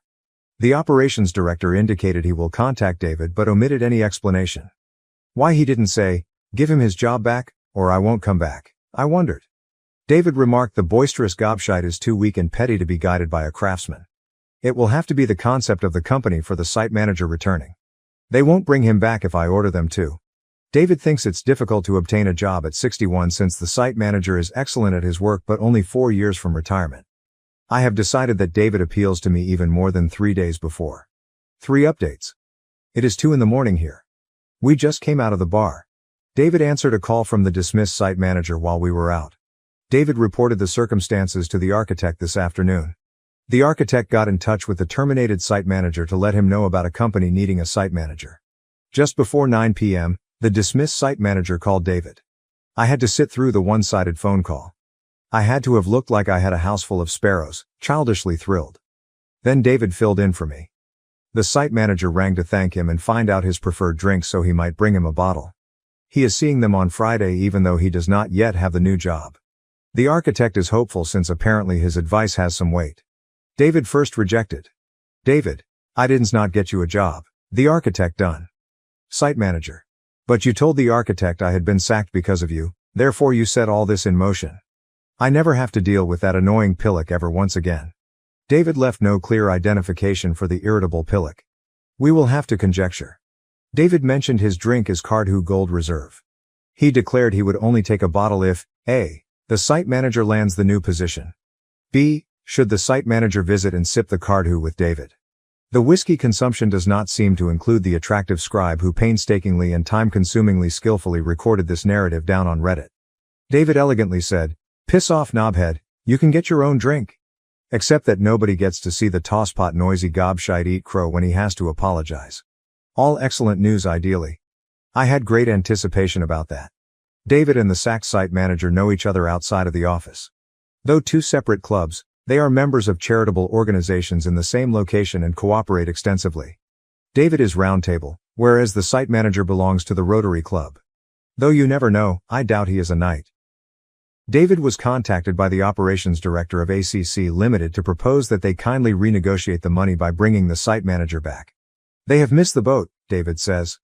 He cannot finish the work on his own before beginning his next employment. Should all go without a hitch, there is an absolute minimum of 11 days labor left. David's next employment begins on November 4th. Assuming he works weekends, there are 10 days left. Last minute. I wish I could be a fly on the wall when the noisy gobshite is informed. Many people often ask, what does David do? If I said what it was, it would be quite identifying. I could as well tell you his actual name and address. Apologize. There are extremely few of them since it takes 5 years to become just competent and at least 9 years to be a master artisan. At least one master present is needed for the jobs done. Update 4. Bad news. The site manager who was sacked did not land the other position. He met the new company, but they are not extending an invitation to him. The explanations are not obvious. David is seeing him Sunday to go over it. Though David is not at blame, I can sense he feels guilty about it. The site manager claims he will act regarding unjust firing. Though I imagine this would be a win-win-win, I suppose life isn't like that. News about the sacked site manager. The current state of affairs is not as dire as first assumed. We misinterpreted what transpired on Friday. David chatted with him yesterday. That aspect is accurate. The employer he visited on Friday is not hiring him in the usual manner. On a distribution center build, they have, however, presented him with a fixed-term contract spanning 18 months. Though not ideal, on the plus side it pays somewhat more than ACC. Though just 18 months, it is better than nothing. Should another project surface, the new business also has the option to extend the contract. David has heard that someone Bulgarian is visiting to cover for the work. David was grinning when he informed me. He believes he understands exactly what will happen. Some 19th century Sophian structures feature a comparable but different method that was used. David believes the man will apply such an approach. Though two extremely crucial elements are different, it looks comparable. David has opted to hold off. David is going to advise the client and the planning department to verify the two components. He intends to allow the Bulgarian to finish the job and get paid. The Bulgarian will have used the incorrect tools unless he is familiar with the English approach from the 17th century. It would mean pulling it apart and beginning over. They treat this kind of work quite rigorously. Though I hardly desire this, I truly hope this comes true. I'm a minor dude. More info. Many people are wondering when David would find out whether the Bulgarian performed the work as expected. Given that there are few vendors of one of the materials, David might know really quickly. Should the Bulgarian get in touch, David will be informed. David said, "It's a tiny incestuous part of the industry, and they gossip like old women." Correction. Like older women, we all gossip. David is leaving it alone till told the work is done and the Bulgarian is paid if he does not visit there. He wants not to jeopardize the man's money. David said, "I don't want the Bulgarian to drag his arse over here and go home empty-handed just because I can't wait to drop silly bollocks. The man has a living to support him. I'm going to wait. Silly bollocks is the same person as noisy gobshite just in case of uncertainty. Unless he works weekends, the Bulgarian should finish his job in 3 weeks. David will know when the work is done as he knows several people at ACC head office and several on site. I must thus wait on my hands for 3 to 4 weeks and appear to be a non-excited 7-year-old girl not complaining about Christmas approaching." Update 5. According to David, the Bulgarian got right to it and began working. Materials have been delivered, but from an ordinary building supplier. Though they sell it in Bulgaria, the items he requires for the work are too heavy for him to carry with him. He hasn't asked for it from the UK provider. 3, but only one has enough for this work since David brought it in for her. He is therefore not using the correct materials unless he is arriving by road and ferry. Though he was not bothered by raucous gobshite, David would not let it go unrecorded. He is a purist in terms of historical accuracy and truly enjoys maintaining all the structures he works on. I therefore have to hold my water for 3 to 4 weeks. David claims he might finish earlier if he uses more contemporary materials. If you stay in the 17th century, 3 weeks is the period. About this work, I have become such a weirdo. David knew I was after information after I phoned him earlier under cover of pretext. "Do you want me to fit a body cam so you can watch and hear everything as it happens?" David asked me. I answered, "That would be great if it would not be too much trouble and you could link me into your phone calls." Laughing, David said, "You knob cheese, is it okay if I cover the lens when I'm shagging my wife?" Personal Ollie, I don't do those two things at the same time, but whatever floats your boat, I said. David, you are telling me you do them separately. Me? Right after she washed all the garbage off the sheets after doing you. A few of us are finicky. David said, "Piss off, you're an uptight clean freak." Hangs. Not farewell, not see you shortly. English behavior is not what it once was. Though I realize it doesn't look like it, really I do have a life. I never would have thought I would be typing Update 6 when I originally started working on this. Update 6 Many news stories. 2 weeks ago the Bulgarian completed his work and returned home. Those who met Stefan the Bulgarian said he was a decent man and a really diligent worker. He worked weekends and 12-hour days to help to offset the expenses of living in the UK. David is glad he waited until Stefan paid before he reported the work, knowing what he discovered about Stefan. David already felt rather certain Stefan was not performing as required. None of the 3 companies he checked, the sole UK suppliers of the most unusual substance involved in the job, said they had an order for the site.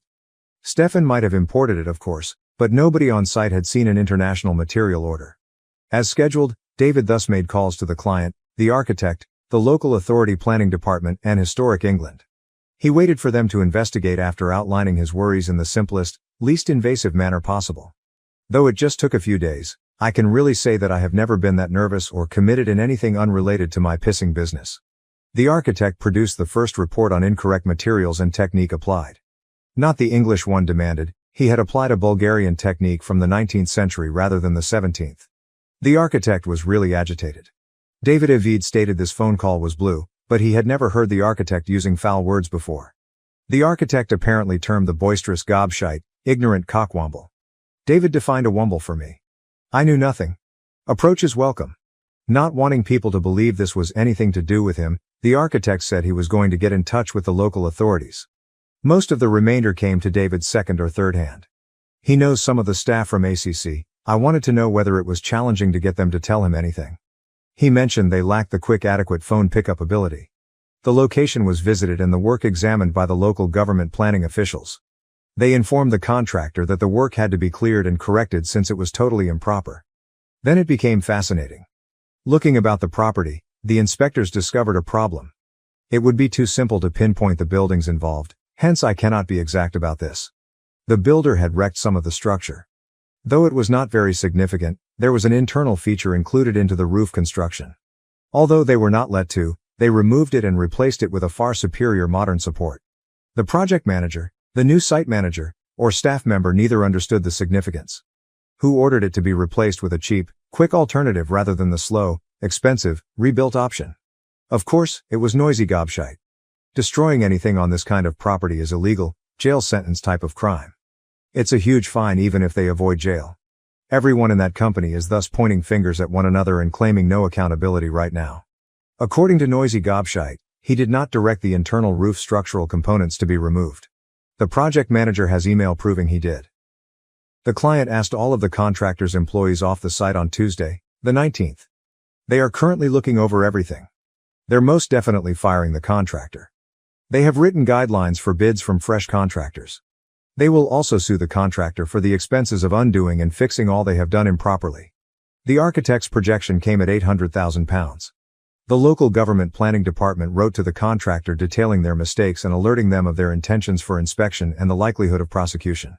On the day the letter arrived, Noisy Gobshite vanished to the lawyers, claims the staff.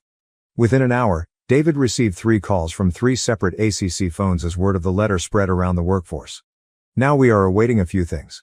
1. The client's checkup. Should that prove ACC has damaged the site, the client is entitled to terminate the contractor. ACC has a huge repair debt and does not get paid. 2. Local authority inspections conducted by conservationists. Should they have destroyed elements of the property, the local government will punish ACC as a company and the individual responsible. David is rather disappointed since it is impossible to rebuild the internal framework lost. That was sitting there performing its job for 400 years until that gist stain enters the picture, he said. It goes then, and that is it, never again. He comes across as really depressed. I'm guessing Noisy Gobshite is yearning he had his own coffee that day last month. Edit, the letter to ACC, not their actual name, did not threaten a prosecution. It simply made them aware of the intention of the planning department to send a professional to check the construction and, more especially, the changed area. Apparently, should prosecution take place, it takes eternity. My real apologies for misleading all of you. Like everyone else, I was overly eager to grab my pitchfork and start believing the worst. Wishful thinking mixed with Chinese whispers meant that the story was far more serious and advanced by the time it reached David. Though it's more likely to be in 6 months than in 6 days, Noisy Gobshite may well be prosecuted. Since I started, that represents the second correction. I promise to try to be a little more deliberate on next revisions. My error, not David's. David cautioned me that not everything that comes in your ears has to flow directly out of your tongue. You're very eager to feed the masses. Although they might believe you're currently farting rainbows, if you make a bollocks of the data, this won't last. Like always, he is correct. As uncomfortably customary. Information asked. A few have inquired about the fate of the sacked original site manager, but I wasn't sure until now. We met in the pub, David, the site manager, 2 others also. Subject to fidelity insurance checks, he most certainly has the new job. His starting date is February 9th. ACC paid him off in place of notice. Firing is done according to convention. They paid him just over 3.5 months' wages in one lump as his contract provided 3 months' notice and he was due 12 holiday/6/vacation days. He also gets to retain the car till March. I was shaking like a dog when he fired me, he added, but the wife reminded me that I could take my pension early and how much I hate that company. Especially that dodgy pillage. I stopped worrying when the architect contacted me about the distribution center job. He started the new work on a somewhat better pay after landing it. The main drawback is that the employment is just guaranteed for 18 months. Although it's not certain, there's a great chance the organization will retain him following that if they have work. He first intended to bring Noisy Gobshite to an industrial tribunal for unjust dismissal. Now he won't, since he won't suffer financially. Obviously, I'm glad I'm not losing money, he remarked, but I was looking forward to beating that Watson in court. He is building a better sleigh and several reindeer with the additional time right now. Certainly, a sleigh. It's on the rear of a truck. Father Christmas is on the sleigh performing Christmas carols at window-rattling volume, gathering money for charity while his company strolls the area decked as elves and snowmen. I have oftentimes been pulled into it. He brought David the promised whiskey. David advised he shouldn't, but the site manager remarked, "Why, Yorkshire men keep their word, even to a shower of soft shandy-sipping southerners like Ulan. Besides, I'm not risking breaking this lucky streak." Even the alcohol came at half price. Simultaneously pointing at him, David and I said, "A real Yorkshireman." For the uninitiated, Yorkshire residents are known for two things: highly straightforward communication and financial restraint. We left the pub after ridiculing him for implying that I was a southerner and headed to the garage of the site manager so we could sip the whiskey and appreciate his sleigh building work. Would they send me some freebies if I told you all how great Cardhu Gold Reserve tastes? Born close to Carnarvon, Saeeglf, I'm Welsh and am sobbing and bith, hence you have most likely seen some awful grammar. I'm full of whiskey, so right now I'm debating. It is past my bedtime. 1 a.m. Bye for now. Update 7. I believe there might be some karmic justice en route. Interviews under control have been conducted with Noisy Gobshite. It indicates they are ready for the possibility rather than that they are absolutely suing him. They will also do so with the sacked site manager next week. They also followed the same process with the project manager. The site manager is sure he has nothing to concern about. He was sacked, hence the decision was taken to remove the pieces of roof support. He added he was sure the Noisy Gobshite would have sought to assign culpability to a site manager if he had been present at the time of the illegal modification. He said, "That cowardly slope-shouldered turd would have shot all over me to save his own skin." Fortunately, the project manager has evidence in the form of an email proving Noisy Gobshite ordered the task. Noisy Gobshite sought to convince him not to forward it on to the local authority planning department. He threatened him when that didn't work. That backfired when the project manager told the investigators that Noisy Gobshite instructed him to delete the email in addition to neglecting the risks. My buddy, a lawyer, informs me that destroying evidence and meddling with a witness are crimes in of themselves. Noisy Gobshite will not stop excavating a deeper hole. If he gets away without facing legal repercussions, I will be really let down. He is nevertheless clearly in pain. The major story of the week? Noisy Gobshite has been let off. After learning from no less than 4 separate ACC workers, David announced it yesterday, Saturday. They eagerly wanted to tell him, he said. Then the discussion followed this pattern. Me? How is that feasible?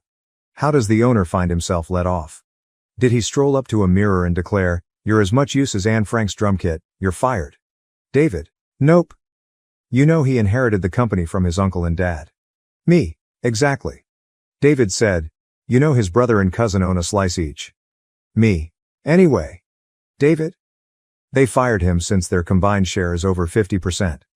Louise, the accounts manager, told me they are pissing their pants.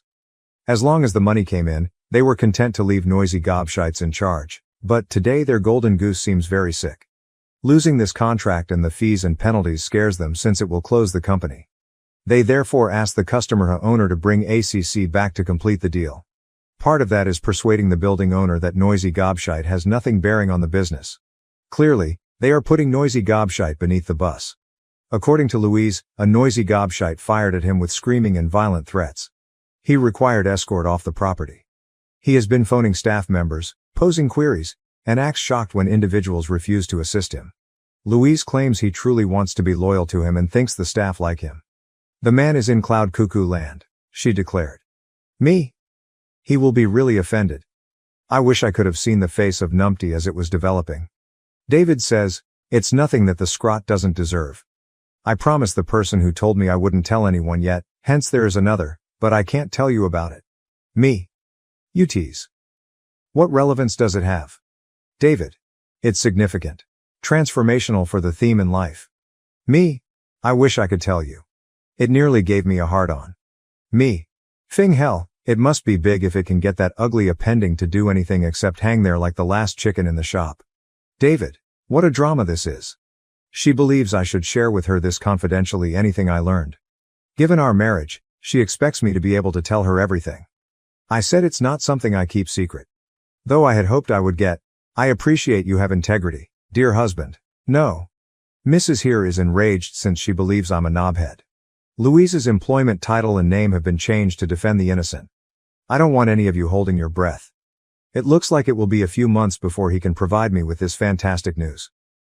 The building owner, client has completed their inspection. 2 portions are unacceptable, the damage section and the one David ought to have completed but Stefan did instead. They are rather unhappy. Usually, the local government believes it's the owner cutting corners when listed structures are harmed. In this instance though, the owner is an austere ancient institution committed to maintaining significant structures. They didn't enjoy having to establish they had nothing to do with the building's damage as they are not used to being accused of anything dubious. David stated it appears they have written off ACC since they have made a type of tendering request to multiple other firms specialized in conservation. Then he spewed a bunch of jargon I neither knew or recall. Me. They have asked a few firms to quote a price for the job in simple English. David says, that's a very simplified way of describing it, but I don't have the time or the crayons to explain it to you. Me. Okay, let us say they are requesting job-related prices. Condescending, hence I was anticipating this tale would develop to a crescendo with noisy gobshites suffering something terrible. But it's just sort of faded with a whimper while we wait to find out what legal action will be pursued. Real life moves slowly, quite inconveniently. January 21, 2020. Hi there, this is Mark's wife. The moron requested me to apologize to the internet for his silence. On January 7th he was injured in an automobile accident. Though he won't be online for a little, we are confident he will fully recover. I explained it's only Reddit, but he's a compulsive freak about not disappointing others. I thus assured them I will include Reddit in the list. Here I am, informing all the folks he doesn't know why he hasn't finished imparting something they most likely aren't reading anyhow. March 2nd, 2020. Hello Mark, once more his wife. Direct messages numbered more than 200. I appreciate all of your remarks as well as your wishing of him well. I have read them all to him. I'll address the 3 most often asked questions. Mark's situation changed what? A big lorry drove straight into the rear of him while he was still stationary in his automobile about to exit the freeway. Between that lorry and the lorry ahead of Mark, his automobile was destroyed. Among his multiple shattered bones are nose, left orbital and cheekbone, left radius and ulna, forearm, left hand, right tibia and fibula, lower leg, and 4 ribs, one of which pierced his left lung. His left eye's center vision is somewhat damaged, however we hope this is transient. He needs more surgery since he has some tendon damage in his right hand and has 112 stitches overall. Though he looks like a wreck, he might heal free from any serious damage. If it were me, I wouldn't cope, but for as long as I have known him, he has always been as hard as nails. I went to pieces when I initially arrived at the hospital and he was lying there covered in blood, cables, and tubes and couldn't talk properly. In minutes, he had me giggling. He has always been really adept in knowing the appropriate response. Not being able to use his hands is the thing most bothering him right now. When ought he to change the narrative? It might take some time. Though I could ask the guy David contacted for an update, I most certainly cannot tell a narrative like Mark can. I'm obviously biased, but Mark seems to be the most entertaining man I have ever met. I start to laugh so much I cannot breathe as he and David get going. I have advised him to temporarily forget about everything but getting well. If it starts to disturb him though, I've told him I'll do some secretary role-playing and he may write the narrative to me. He will finish it. He always finishes what he starts on. I wish my self-discipline was 100th that of his. A few have inquired whether they might give him money, cards, or gifts to cover missed income or medical expenditures. Thank you so much for offering, but it's not necessary. As we live in the UK, fortunately healthcare is free. He wants none of anyone's money. There is a long-standing charity we have sponsored called Macmillan Cancer Support if anyone feels driven to do something. At last update, knowing who I am would help you. The David against boisterous gobshite narrative. The 22nd of May 2020. Slough mainly grunted, this username belonged to Mark, my spouse. He penned the narrative on his friend David and a company owner he referred to as noisy gobshite. Up until he was in a January vehicle accident, Mark had been updating the narrative. He requested me then to let everyone know he was hurt and to update the narrative after he recovered. Mark sadly died barely over a week after my previous comment. Everyone thought he was healing, but he passed out and died extremely rapidly without warning. Although the team did all they could to save him, his aorta had burst. They claimed it is not unusual in auto collisions and had most likely been damaged during the accident. Although I'm sorry I didn't update this earlier, to be honest I totally neglected this page. I discovered how many people were waiting for Mark to wrap up the narrative only after I returned to go over Mark's words once more. Though I'm not sure how many people will view this update, would you kindly forward this news to everyone you know who was waiting for Mark to respond? Many thanks. I appreciate the hundreds of people that posted get well notes for Mark. I'm sorry I ignored you all for so long. But for the past 3 months I've been bewildered. Mark would have chastised me and most certainly objected to my leaving everyone in uncertainty. Many thanks to the persons who sent Macmillan cancer support money. Though it seems odd to have money given in the name of mostly Grunald. At last, I want to thank the moderators, especially /u/Marari01, for guiding me and outlining how I might notify everyone. Monday, May 24, 2020. For the wonderful messages and virtual hugs I have seen over the past day, I am most grateful. For hours I have shed tears. One finds it difficult to define what good sobbing is when one loses someone. Those who have lost a loved one will most likely relate. Most of today has been good tears thanks to your postings and comments. Your thoughts have helped me to consider all of Mark's amazing traits and all the reasons I so much loved him. I began working on the update, then gave up around 8 times before mustering some fortitude. I am rather happy I did it. I appreciate once more the final small push I required from the moderator, /u/Marari01. It also helps me understand that I wish to undertake one more activity Mark would have liked. He consistently brought his starting work to completion. I will find out what has happened by talking to his buddies. I'll try to get myself current with everyone's outcomes. I know some of it already. I tell you ahead of time, it will be merely the facts, not like Mark's writing. Though I lack Mark's natural storytelling ability, the comments clearly indicate that many people were hoping for a resolution. The bare facts will have to be sufficient, please forgive. I'm going to talk to David, the guy he contacted. This year he has been a total rock for me. With luck, he will be able to cover all.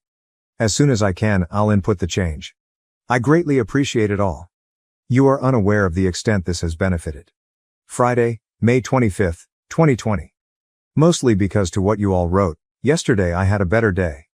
I woke up today enraged and cannot seem to calm myself. England observes a public holiday today, and I find myself wondering what we would be doing if Mark were here. He never threw a holiday away. I'm furious since, just because some self-serving moron couldn't wait to respond to a text message, I have lost the best person I have ever known in my life. I find the stupidity and unfairness intolerable. He will spend a few years behind bars. Not one thing though, will bring my Mark back. Sorry folks. I simply needed to let out a vent. Please, kindly, avoid using your phone while driving. Also, avoid tolerating it if you notice others doing it. March 6, 2020. I want to highlight 2 points. Firstly, let me thank everyone for their comments. The lovely things you have spoken about Mark have cheered me. It took so long to tell you Mark had died since I never imagined they would. Still, you did help, even though what you said was so poignant that I broke down hundreds of times reading the great words. Second, I'm sorry for not yet answering every comment. On some days I feel I could talk about Mark all day. On others, I cannot even think of him without going to pieces. If I haven't replied to your particular comment, it's not as though I haven't read all of them.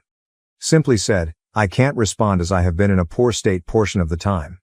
Eventually, I will answer to everyone, much as I did very slowly with the cards during his funeral. It looked like I was climbing a mountain that wouldn't stop expanding, but I finally answered all 322 of them even though I didn't think I would get through them all. One of numerous decent habits I picked up from Mark is finishing what I start. I only want to hear him once more calling me Carrot.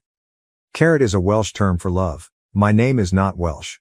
July 27, 2020 at 3:10 a.m. Whoa, I hadn't been online for a few days and now hundreds of messages show up. I can't sleep once more, and it came to me that I could change what happened to every one of the characters Mark had penned. It's just the facts. It won't have Mark's style or humor, it's just basic knowledge. Still, it's the most I can accomplish and more than nothing. Starting in the new post on a building project for a distribution center, site manager followed plans exactly. Mark had already mentioned what David and the site manager were dissatisfied about. Though that was before the coronavirus, being on a fixed 18-month contract as a self-employed individual was a drawback when compared to being an employee. Most of the staff were let go after the virus struck. Some were furloughed. The contract required the corporation to maintain paying the site manager whole. What he considered to be a negative aspect turned out to be a saving agent. The last David could tell me about Noisy Gobshite was that he no longer owns a third, as he had to sell his part of the company under pressure. Regarding his assets, he had to sign a personal liability agreement in case total obligations exceeded the company's worth. According to what I understand of it, Noisy Gobshite must pay the extra, even if it means he loses his house, if, for example, the total bills for his mistakes are higher than the company can pay. They couldn't continue trading if he was participating, hence he had to give up his part of the company. He needs them to carry on paying the attorneys. Though he hasn't been charged with a crime yet, he most certainly will. Something to do with wanting to be ready to go to court once he is charged. They take their time researching and being ready before they charge him. It also came to light that he warned of similar, but somewhat more minor, damage to a listed property in 2011. According to David, some anomalies found by the local government during the inquiry were forwarded to HMRC, the taxman. Also under investigation for that scam is Noisy. One of the first remarks on Mark's post was expensive cup of coffee, an understatement if ever I've seen one. The major headlines would be on Noisy Gobshite and the sexual assault, rape, of one of the PAs in the ACC headquarters in 2017, as well as sexual harassment of other employees. Though it wasn't boisterous Gobshite, the sexual assault occurred. It was former finance director. Stories of sexual harassment of female employees have not evolved and proved to be mere gossip. David. Working on his own and without social distance problems, he's most likely one of the few persons who were not impacted by the COVID-19 epidemic both financially and practically. He has carried on rather as normal. Job is easier, he stated. The usual plonkers are not there to trip on my equipment or stick plank ends into my finished work. David is not doing personally very well. David took Mark's death worse than anyone else outside his family. He tries not to show me this. He is a rock when he is with me. He has kept me from falling. Among three persons, he is the one I feel I can truly let go concerning Mark, or so I thought. David's wife was really nice and empathetic when I spoke with her last week, but she had to tell me to hold back a little with David. Although his wife claims he is shattering, he seems strong to me. She says he has taken Mark's death extremely severely. I thought he and Mark were close friends. She claims that in all their marriage, she only saw him cry once, that of their dog's death. When his parents deceased, she missed him crying. She notes he seems lost now and has sobbed quite a few times. The worst thing to find out is that his crying period falls after his visit with me. I'm awful. He obviously was mourning, but I had no idea I was burdening him so much. I'm going to cease venting all my suffering and be more cautious utilizing him. I wish he had said sooner. Maybe I should have known about it instead of being so self-servingly preoccupied with my own loss. That is as far as I'm aware of the updates cover. They are ready to observe his charged with noise. Should he be found guilty of damaging classified buildings, he might find himself imprisoned. Should he be found guilty of fraud, he will almost surely be imprisoned. In either case, the fines will be 6 figures. David mentioned wondering whether he would like prison coffee. His sense of humor is dark. July 27, 2020, at 3:10 a.m., there were alerts for 512 private messages and comments when I first arrived online earlier. I have no idea where to start. If you have written, kindly please not assume I am not appreciative as I have not responded. I felt fit to write at 3:10 a.m., hence I updated. Right now I doubt I could accomplish it. I have been staring at our weddings video. Though I believed it might help, I feel like a bus has knocked me down. I was devastated by Mark's speech. He discussed our meeting and his return to the house he shared with fellow Royal Marines. One among them asked Mark, "What's the joke then? You're once more smiling about something. Come on, what's so funny here?" Mark claimed he couldn't and wouldn't explain it to them, he just couldn't stop smiling every time he considered our date. Every time he thought of me, he claimed, he felt that. It made me grin and started me to cry on our wedding day, but this morning it broke me. I believe the agony is growing worse rather than becoming less. It bothers me too. All through me I feel it. I can't stop it. All I can think of lately is wish I had been in the car with him if I cannot have him back.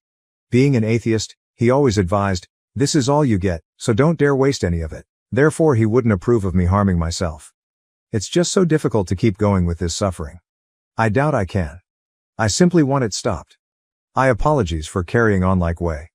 I would convey this to those I know since they worry, but writing here is like shouting into a diary. I apologize to all of you.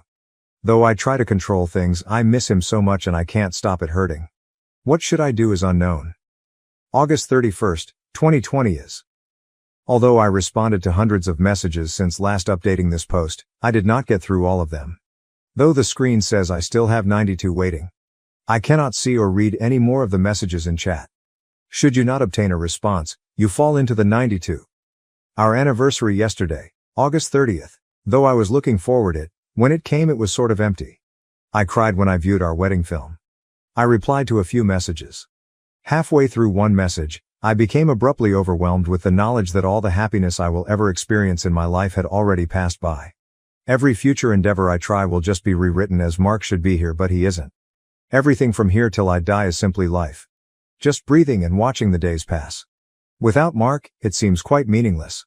I'm not sure whether I could write ever more. I appreciate all of you volunteering your time. You're really beautiful folks. Clutch the people you love like you might lose tomorrow. Avoid doing what I did and believe you could live in your own little heavenly bubble always. In the blink of an eye, some lazy morons can destroy all you love, leaving nothing ahead of you. Bye. After my sister stole from me, my mother wants to defend her by sending me to military school.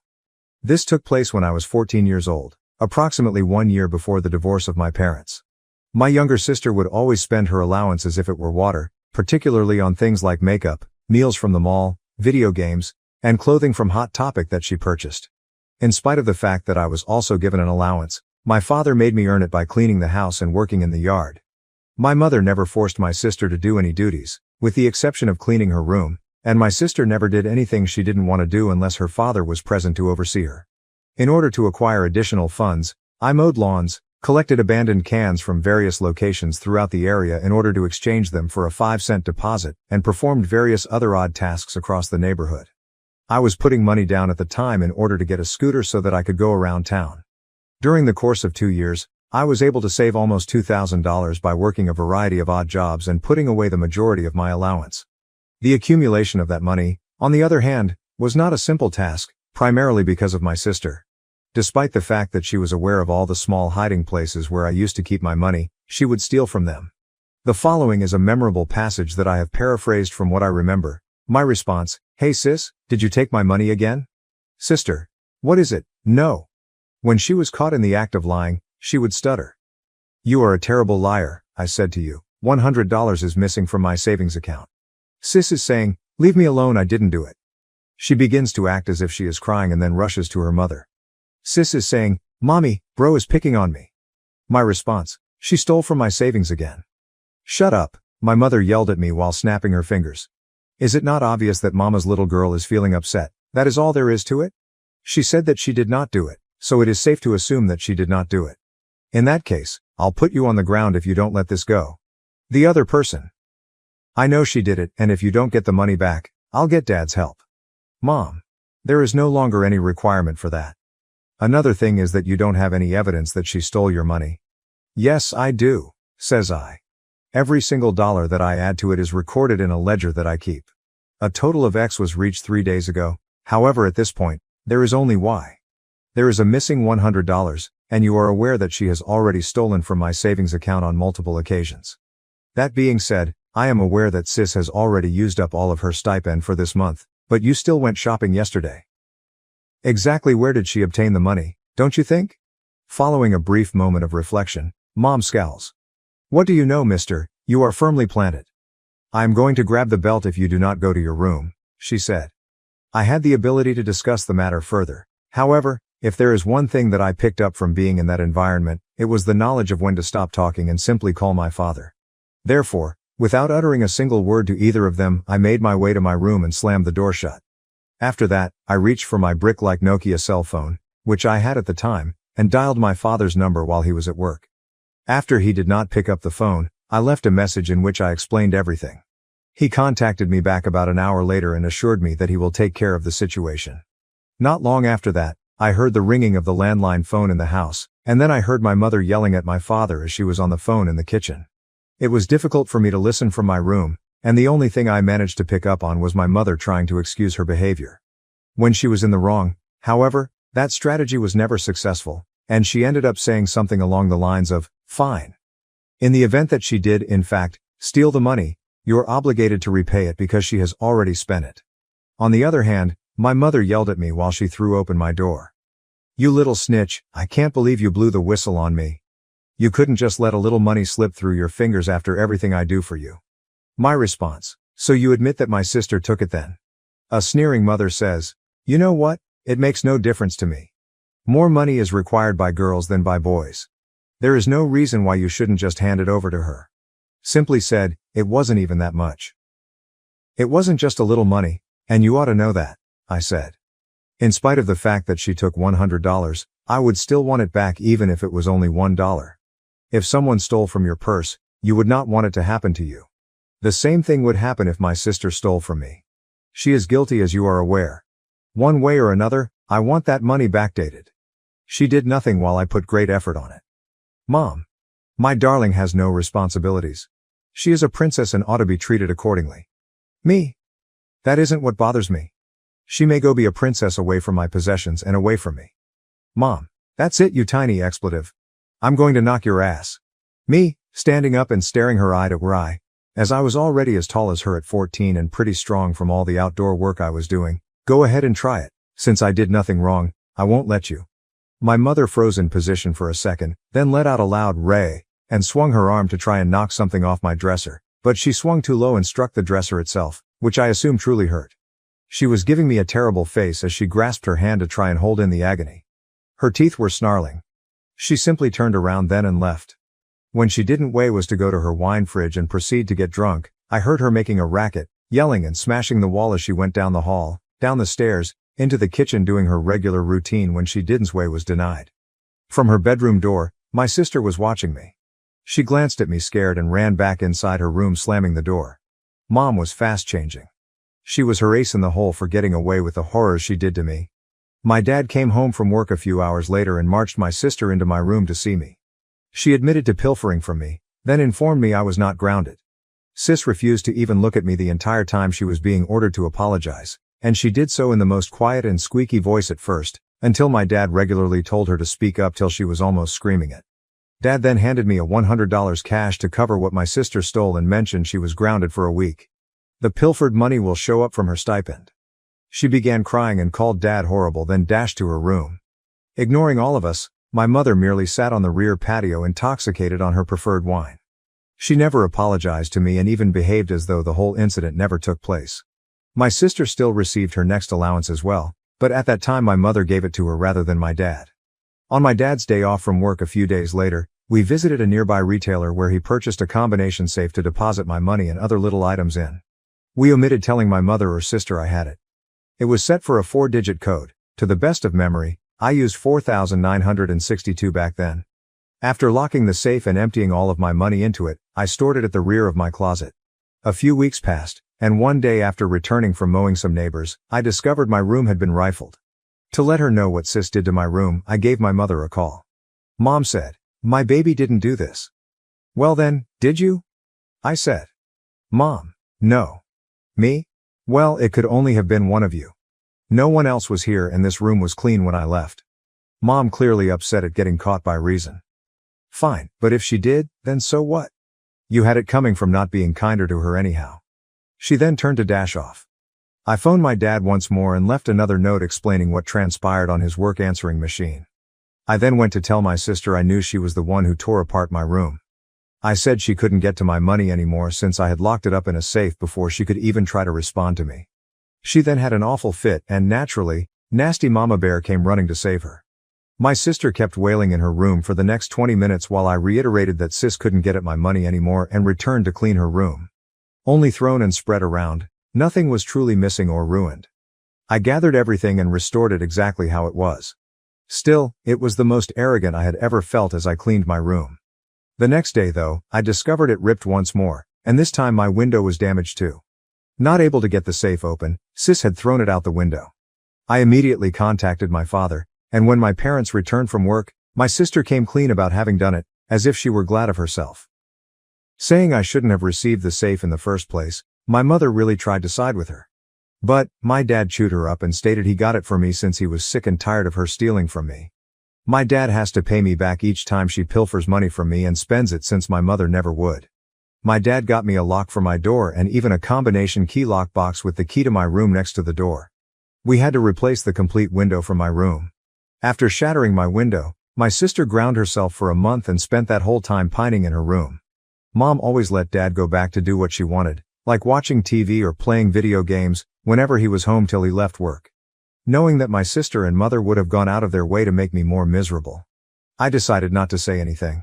Once her month-long grounding ended, my sister started pestering me for money each time she spent all of her stipend. She never saved anything, hence I just pointed out to her that she would never pay it back. To be honest, I created an IOU to see whether she would really sign it before Dad. She ripped the paper in half later and went crying to Mom once more over my rudeness. Mom and she would try to make me cough up the money for her, but I would remind her what Dad would do. Thus, if my sister needed any more money, it wouldn't come from me. My mom then actively sought to send me to military school, but Dad objected. Also, for anyone wondering why my dad didn't simply assist me create a savings account back then, I honestly don't know. Saving it in cash seems like the way we handled things. Update. I once made my mother walk straight into my door. My sister had thrown my safe through my bedroom window, so shortly after my dad provided me a safe for my money, he also got me a deadbolt lock for my door with a wall-mounted lockbox requiring a code to access the key. Together, we installed the lock and lockbox while my sister and mother were not home. My sister came back and initially walked past my room. I watched her glance at the lock, then dashed to get Mom. Coming thundering down the stairs to meet my dad and me was both of them. What I recall is the following paraphrased. Mom says, pointing and snapping a few times, "What the hell is that?" Father. A door lock. Mom. I know what the expletive thing is. Why is it in there? Dad. Because you never see fit to reprimand or stop our daughter from taking from Kegel or ransking his room. The lock stays so going forward. Mom. This is my house and he is just 14. His door cannot have a lock. Dad said, no, this is our house. Last I checked though, I paid most of the expenses including the mortgage. You seldom pay anything, and I'm tired of you giving our daughter such preference that Kegel suffers constantly. Mom says, well then, I demand you tell me the code for the lockbox at least. Deadpan staring Dad. I'm not doing that because you've shown I can't trust you anymore. Mom then blasted her top and rushed down the steps. My sister merely stood there pouting and then made slow walk into her room. With the new lock, things were good. It became second nature to me to lock it each time I left my bedroom. Many times when I entered the code to obtain the key, I spotted my sister and mother staring at me, but I always made sure to conceal their line of sight using my hand or body. Though they hated that, there was nothing they could do about it. One day late in the month, my sister came begging me for $40 to get a video game she absolutely desired. Me. Why do you keep asking for money when you and I both know you'll never pay it back? Sis. I swear, I'll pay it back. Me. You won't? You know you would much prefer spend all of your allowance than pay me back. You spend everything you have then some each month. That's what you do always. Sis. No, I do not. Well then, how about we test that? I ask. Always have a witness for contracts, folks. I then went into my room, acquired a piece of paper and a pen, handwrote an IOU contract stating Sis would pay me back the $40 upon receiving her monthly stipend, and Dad would co-sign the IOU. After reading the paper, S began sniffling. She ripped it in half and then ran screaming to Mom once more, like she did every single time her way was denied. Mom. Sis, bowing. Sobbing. Mom. What is it, darling small prince? What then did Kegel do? Me. I asked her to sign an IOU fronting Dad as she wanted to borrow money. She then started to freckle. Mom. And why would you pursue that? She merely sought a small loan. Me. Would you sign the IOU also to make sure she pays the money back? Mom says, you little expletive. I am not required to sign anything, now only loan her the money. Me, not without a signed IOU. Mom stood up, arm out as if about to strike me, then pulled back. Mom. You have to have a paper trail for everything. You're just like your father.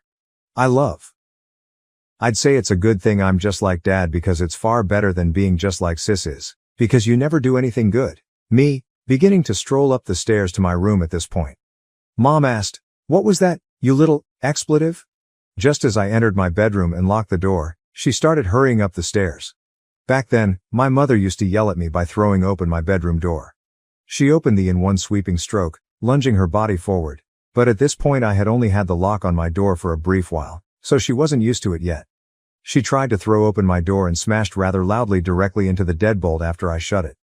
Then I heard her slump to the ground and begin to produce agonizing cries. She had very hard banged her body and face against the door. Her lip was plump and her forehead developed a bump from this old-fashioned solid wood door. She was spread out on the floor pounding her fists when I opened the door. Mom exclaimed, "You did this to me, you little expletive." "Me? You did it to yourself." "Mom, you are anchored. Get away from my sight."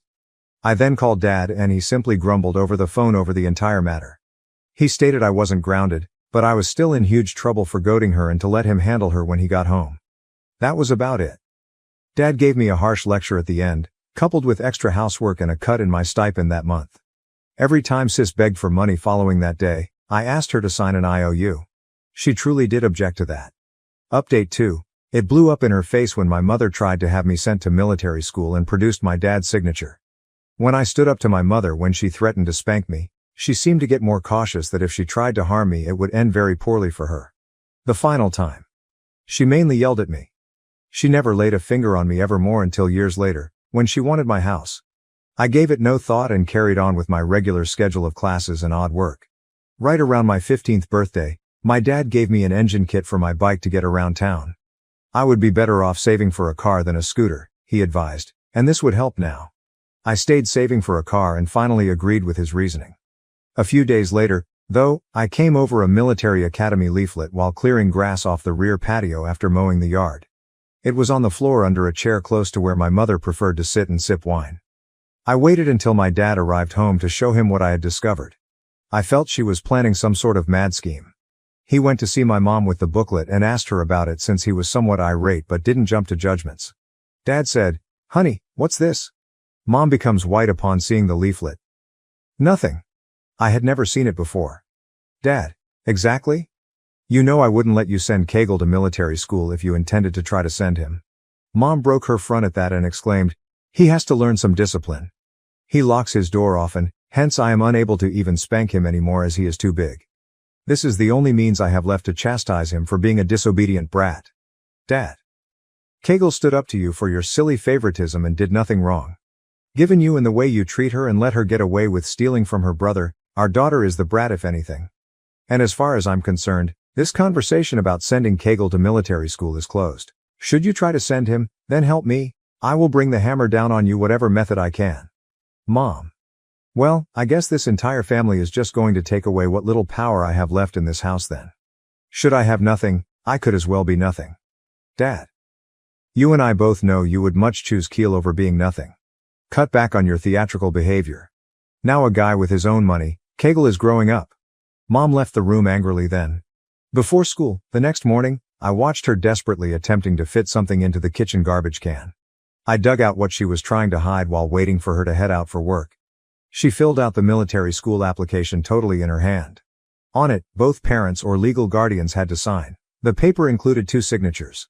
I understood Mom's, but the other seemed to be a poor attempt to copy Dad's. His sleek and sophisticated signature was something he took great satisfaction in. There is no way my mother could replicate it without seeming like fraud. She probably understood it once she was confronted and gave up attempting to send me away. Later I showed my dad the papers and kept them. Though he was furious, he let it go knowing she had done it already. Still, he filed the paperwork right in case. A few more months later, word leaked out that my mother was seeing an old high school ex-boyfriend. My dad filed for divorce. That was his last straw. Months later, after he acquired another house, I moved in with him. Pulling out the military school records my mom had created with his signature, he accelerated the divorce rather fast. And it wasn't only that. He also had evidence she created his signature on at least one credit card application and one other thing I don't remember, which made Mom worry about being arrested for fraud. She agreed to most of his requirements, so they proceeded really quickly through court. Dad didn't want the house, so Mom bought it. Nevertheless, she also insisted on alimony and child support since my sister, predictably, decided to remain living with her. For a decade of monthly payments, the judge granted my mother child support and a minimal alimony award. Alimony essentially paid my sister's allowance anyhow. Mom was really irate about that and vowed to bring him back to court, but for years he held the falsified signatures over her head to calm her.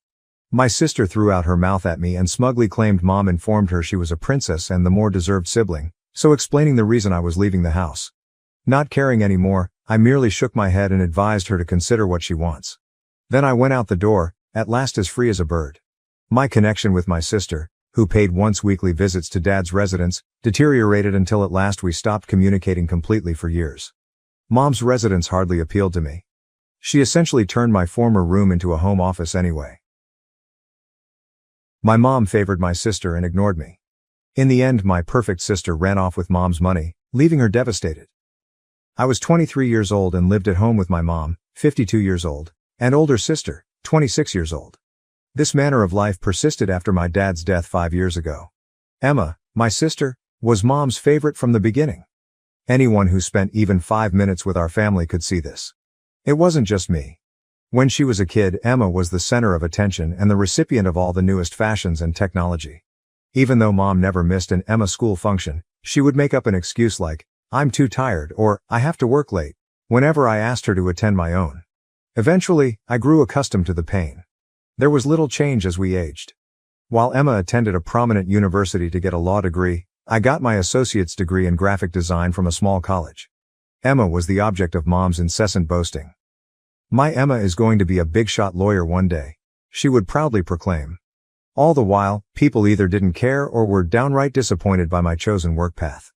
However, the true problem wasn't merely favoritism, it was the unequal allocation of domestic duties. I was supposed to handle all the housework since Emma was supposed to be studying. When I say all, I really do mean it. I would begin my day at 6 o'clock every morning. Making breakfast would be my first order of business. Emma favored a vegetable omelet accompanied by a serving of fruit, while Mom liked her eggs cooked to perfection with toast and no crust. In my regular state, I would hastily seize a granola bar for my own consumption. Before going out to my part-time job at a nearby coffee shop, I would tidy up the kitchen, wash the dishes and begin a load of laundry after breakfast. Despite Mom's lack of request, I worked there to help out around the house and save up for my own place. I would do everything from dusting to mopping, vacuuming, and everything in between as soon as I got home in the afternoon. Meal planning and grocery buying were also my responsibilities. This was never easy because both Mom and Emma had very specific nutritional needs. Even the dinner was a show. While Emma sat on the couch, fiddling with her phone, I would whip up extravagant dinners.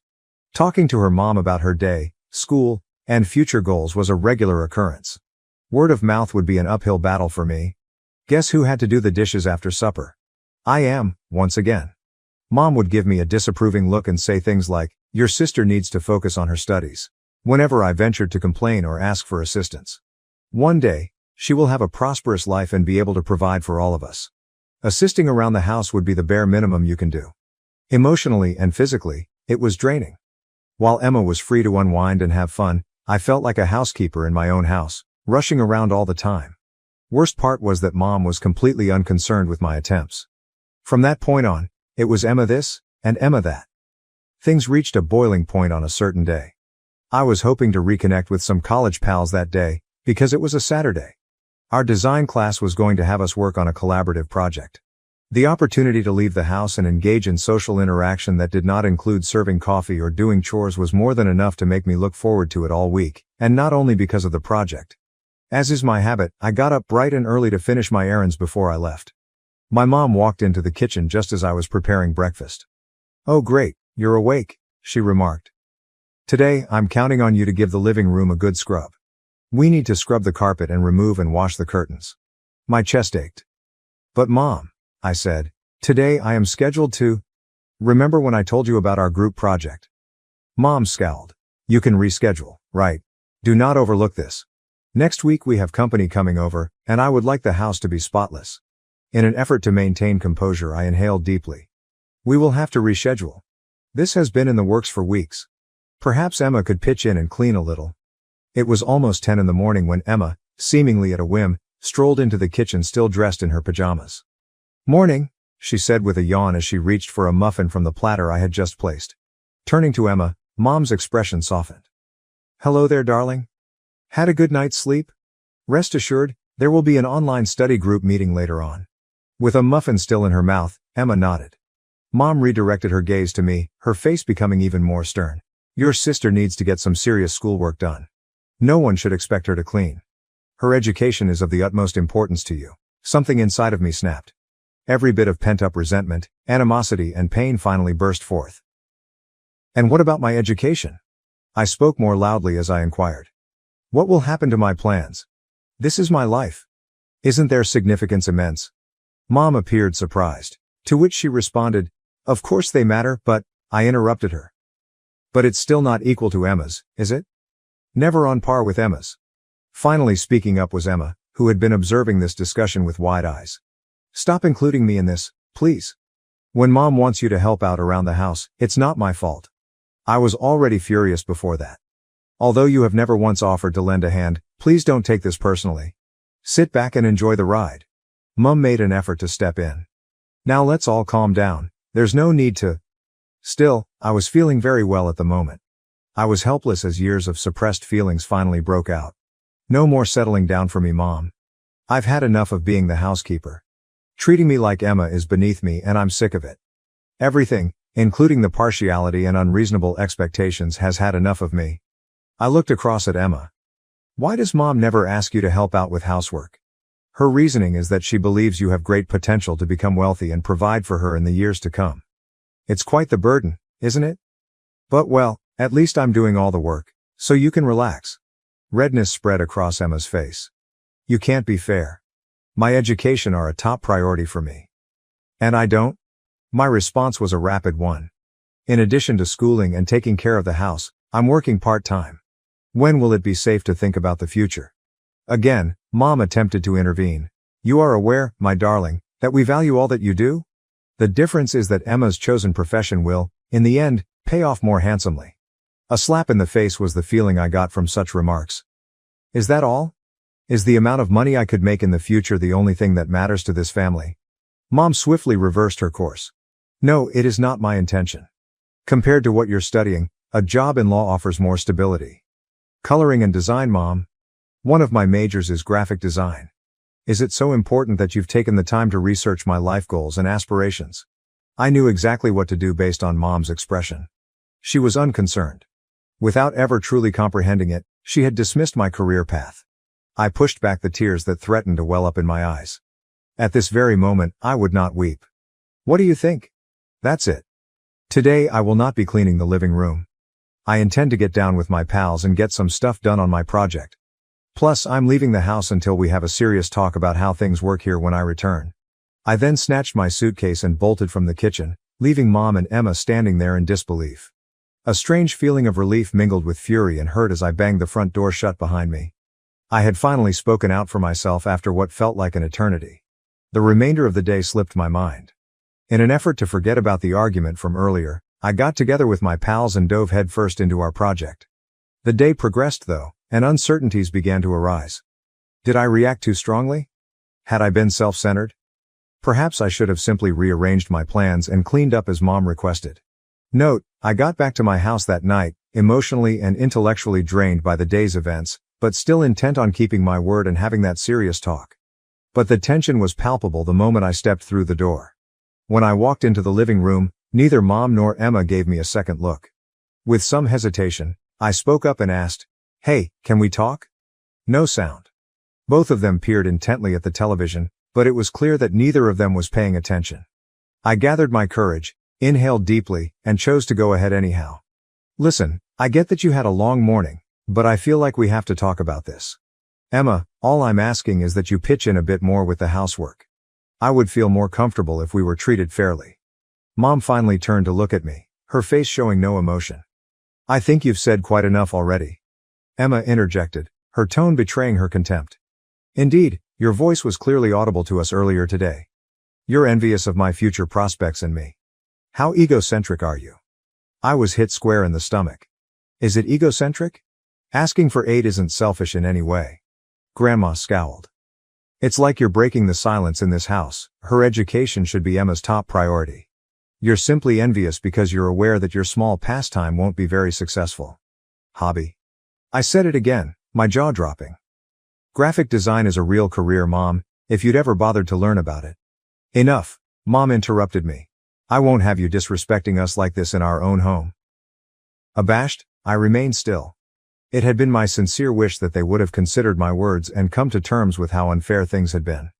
Nevertheless, they redoubled their efforts. Our very own home, I murmured again. I see. I suppose it's no longer my home. I retreated to my room after saying nothing further. I returned outside after stowing a few articles of clothing and necessities in a bag and retrieving my laptop. Mom and Emma continued to stare fixedly at me from the living room. "I'll be at Sarah's," I texted, mentioning my college best buddy. "I'll come back for the rest of my stuff later." Relieved and heartbroken all at once, I slammed the door behind me. Unfortunately, I needed some breathing room to figure out what to do next, so I resorted to this temporary measure. Unlike at Sarah's, I wouldn't be made to feel like an inferior or treated like a maid. I have no idea what the future holds, but I am certain that I'm entitled to better than this. I should begin to believe that now. Update. I must admit, leaving my family home has been an eye-opening experience. It has been approximately 3 months since I made the move. My friend Sarah has been my roommate, and we've been dividing up the rent and housework evenly. Everything I do on a daily basis has changed. Since I no longer have to worry about taking care of the house, I've had more time than ever before to devote to my education and my emerging profession as a graphic designer. I've interned at a regional marketing agency, finished a number of freelance jobs, and am now building my portfolio. When you're not worn out from being a maid for other people, you can do so much. However, unexpected events do happen in life. While grocery shopping last week, I unexpectedly ran into Mrs. Johnson, our neighbor. She looked worried and wanted to know how I was doing before she inquired about Mom.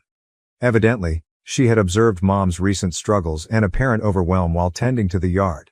According to Mrs. Johnson, "Your mother insisted she was fine, despite her offer of assistance. I was under the impression that Emma was assisting her." A wave of shame and anger washed over me. Obviously, Emma was making everything worse. Since when would she begin? The most shocking thing, though, wasn't even that. In her usual gossipy but well-intentioned manner, Mrs. Johnson spilled yet another bombshell. "And how is Emma's academic progress coming along? I pray that the incident involving Professor Andrews has not had a significant impact on her." Mrs. Johnson's eyes expanded, so I must have appeared perplexed. "Oh no, I guess you were aware. Professor Andrews and Emma have been spotted all over town together quite a bit. There has been discussion." Feeling disoriented, I thanked Mrs. Johnson and limped out of the store. My ideal sister Emma was careening around with a professor instead of concentrating on her promising legal career. The neighbors even took note and started chatting about it. So it must have been really major. I was unhappy most of the time, but there was a twisted satisfaction in there somehow. The golden child wasn't all that golden after all. It broke my heart to see Mom trying to get everything done that I used to do on her alone. Tragic for Emma, who put her career in jeopardy for a professor's romance. I felt terrible for our family since it appeared like everything was coming to a crumbling end without me. Given this data, I am unsure of my next steps. While a part of me longs to make amends and reach out, another part recalls the pain and years of inferiority and questions whether it's worthwhile. My personal development and recovery are my current priorities. Self-worth and my chosen profession are becoming more apparent to me. A life where my worth is recognized and my efforts are valued is something I'm working toward. Perhaps Mom and Emma will come to terms with what they've lost in due time. Perhaps they will not. I used to try so hard to win their favor, but now that I'm on my own, I recognize that it was a mistake. The circle of life always seems to close, doesn't it? When I finally felt like I had things under control 6 months later, life decided to throw me another curveball. My phone rang on a peaceful Sunday night while I worked on a freelancing assignment. "Yeah, Mom." Since my departure, we hadn't had many conversations, so I was hesitant to respond. My mother's inconsolable wailing greeted me when I took up the phone. "Mom, what's wrong?" My pulse pounding, I inquired. She choked out, "Emma's gone," as she sobbed. She took the most of my savings when she ran off with a boy from her university. The sensation was as if someone had doused me with icy water. Hearing that Emma had done something so careless and damaging was upsetting since, despite everything, she was still my sister. "I'm coming over," I announced, hastily retrieving my keys. My heart nearly burst at the sight of my childhood house when I arrived. Compared to the spotless home Mom had usually kept, the house was in utter disarray. Even though it had just been a few months, Mom appeared to have aged significantly. She started crying again the second she laid eyes on me. I couldn't make sense of the conflicting feelings coursing through me as I comforted her while she sobbed. Mom gave me a glance with crimson-rimmed eyes once she cooled down. "I've been so foolish," she whispered. "The last several months have really enlightened me. I was completely mistaken on a lot of things, including you and Emma." She grasped both of my hands. "Even though you were the reliable one who I could always rely on, I failed to recognize your worth and instead treated you like a commodity. My deepest apologies, my love." My own eyes started to brim up with tears. I never imagined I would get this kind of recognition, yet here it was. I want you, even though I know I don't deserve it, Mom went on to say. Are you thinking about returning home? Trust me when I say things are going to change. Looking at Mom, vulnerable and sincerely sorry, made me realize I couldn't turn my back on her, no matter how much I wanted to deny in order to shield myself from more harm. All right, Mom, I whispered. I'll come back, but things really do need to be different this time. A wave of relief swept over her as she enthusiastically nodded. They will be, I promise. Now I find myself back in my childhood home. It's weird, unsettling, yet somehow soothing all at once. My mother and I are working on improving our communication and mutual appreciation. My graphic design work has captured her attention, and she has even asked me to teach her the basics. Collaboratively, we are cleaning up the house and resolving the financial crisis that Emma caused. It's challenging, but we're making it work. We have not received any communication from Emma. She has my deepest sympathies, and I pray she is safe, but I can't shake the rage she inspired.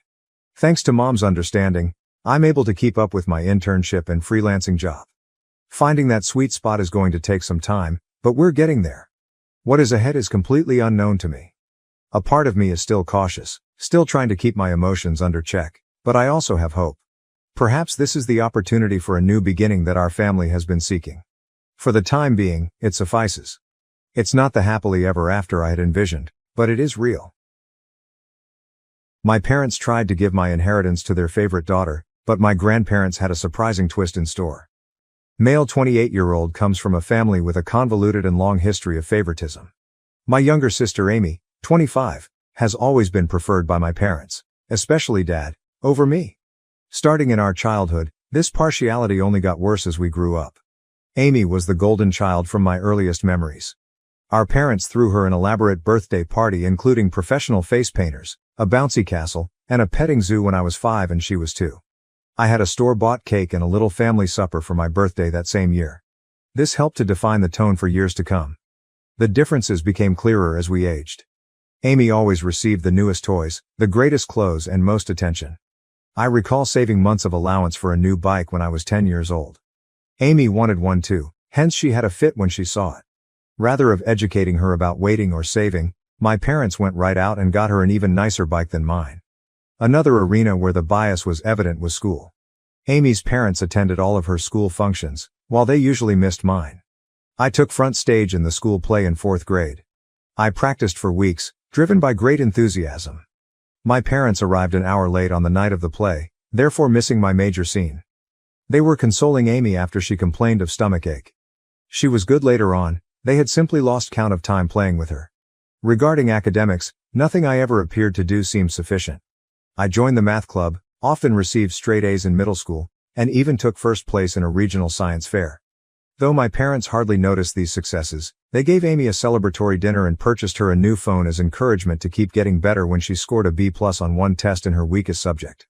In particular, high school was difficult. With an eye toward their approval, I put myself into whatever activity I could. Along with keeping a 4.0 GPA, I was editor of the school newspaper, debate team captain. Amy coasted through school, hardly keeping a C average, and spent much of her time hanging out with friends. I was chosen from our university as one of 2 junior year applicants to participate in a famous summer program at Harvard. It was such an honor, and I felt great. My dad grumbled and moved the topic to Amy's forthcoming dancing performance when I told the news over supper. At least my mother remarked, "That's nice," but she moved on fast. My parents couldn't bring me to the airport on the night Amy's concert fell on the same day I was leaving Harvard as they wanted to see Amy perform. I asked the parents of a friend for a ride. Another agonizing experience was the college application process. I worked months on improving my essays, engaged in extracurricular activities, and SAT preparation. Several elite colleges accepted me and I was given a sizable scholarship to my ideal college. When I told my parents about this at supper, their reaction was barely passable. "That's good, but don't let it run to your head. College isn't everything," my dad advised. "Just remember about us when you're off becoming a big shot," my mother said. On the other hand, my parents were quite understanding when Amy barely passed high school and chose not to attend college. They admired her for knowing herself and for defying social expectations. Something they never done for me, they even paid for her a car as a graduation gift. Emotionally, this persistent favoritism suffered me greatly. Over my teens and early 20s, I battled anxiety and despair. Beginning therapy in college, I came to realize that my parents' actions were not my fault. Years of effort were needed to develop my self-esteem and learn to validate myself rather than depending on my parents' approval. My immediate family did not help me, yet I still managed to lead a decent life. By the time I finished from college with honors, I had a decent job in finance, and even purchased my own house by 27 years old. Though my parents aren't, I'm glad of what I've accomplished. Here then, is where the current drama begins. On Dad's side, my grandfather died not too long ago. He left a sizable estate and was a successful businessman who started from nothing. In his will, he split his possessions equally among his grandchildren, including me, Amy, and our cousins, as well as his children, Dad and his siblings. My portion of the bequest was significant, roughly $500,000. It would have let me invest in my future, pay off my education loans, and perhaps even launch my own company someday. This unanticipated windfall and the chances it could present made me happy. When the will was read though, my parents clearly became agitated. Later, they drew me aside and said they felt it was unjust I received an equal portion. Amy, who lives in our parents' basement and works part-time at a coffee shop, said she needed the money more since she was suffering. Though stunned, I attempted to keep cool. I clarified that Grandpa made this decision. They had no say on how he decided. They insisted I should act morally and give Amy my fair part. They became enraged when I turned down and began guilt-tripping me, calling me unappreciative and selfish. Every incident my dad could recall where they had helped me came under discussion. Though I worked part-time to help with finances, he emphasized paying for my medically necessary braces, buying me school supplies, the bare minimum, and allowing me reside at home during college. He conveniently forgot about the car they bought Amy, the many shopping sprees, and the fact they still support her at 2025. The matter got rapidly more serious. Acting as the will's executor, my dad chose to handle things himself.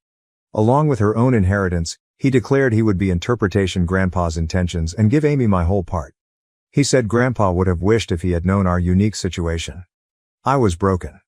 This was not only obviously illegal but also a terrible reminder of how little my parents thought of me. Pointing that Grandpa had always treated all his grandchildren equally and that he was aware of our circumstances, I tried to reason with them. Then my mother accused me of speaking ill of the deceased by implying Grandpa would have preferred anything else than what my dad was advocating. I mentioned certain memories of Grandpa pushing my academic and career goals, but my parents brushed off these as misinterpretation. They said Grandpa wanted to make sure Amy was taken care of and had privately voiced worry about her future. They had no response when I asked why he hadn't simply penned the will that way then. Amy, for her part, was awkward about the circumstances but did not voice criticism of our parents. She merely shrugged and said, "Mom and Dad know best," when I tried to chat to her alone. She obviously wasn't going to be much help. Feeling misled and wounded, I asked Grandpa's widow, my paternal grandma, for guidance. Hearing what was happening, she became enraged. She informed me that my parents had no authority to alter the will and that this was exactly not what Grandpa had planned. Grandma sent some material that clarifies the matter.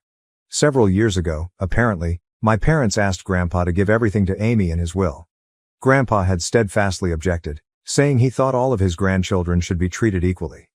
He had even included a stipulation in his will declaring that anyone challenging the equitable distribution would lose their portion. Equipped with this knowledge, I challenged my parents. Grandma's disclosure of their earlier attempt to affect the will startled them. Saying they were only looking out Amy's future helped my dad try to defend it, but I could see the guilt on their faces. Grandmother acted right away. She got in touch with her will's other executors and attorney. She also got in touch with my dad's siblings, who shared her equally strong indignation at what he was attempting. Taken together, they stopped my dad's scheme and guaranteed that the will would be carried out as stated. Though they are unhappy with me, my parents were obliged to back off. They argued I should have handled this in-house instead of involving others and accused me of turning the family against me. My mother sobbed over how I had split the family and deceived them. I said I had never expected anything from them anyway, when my dad threatened to cut me out of their will totally. Now, should I accept the inheritance, they are threatening to break off all communication.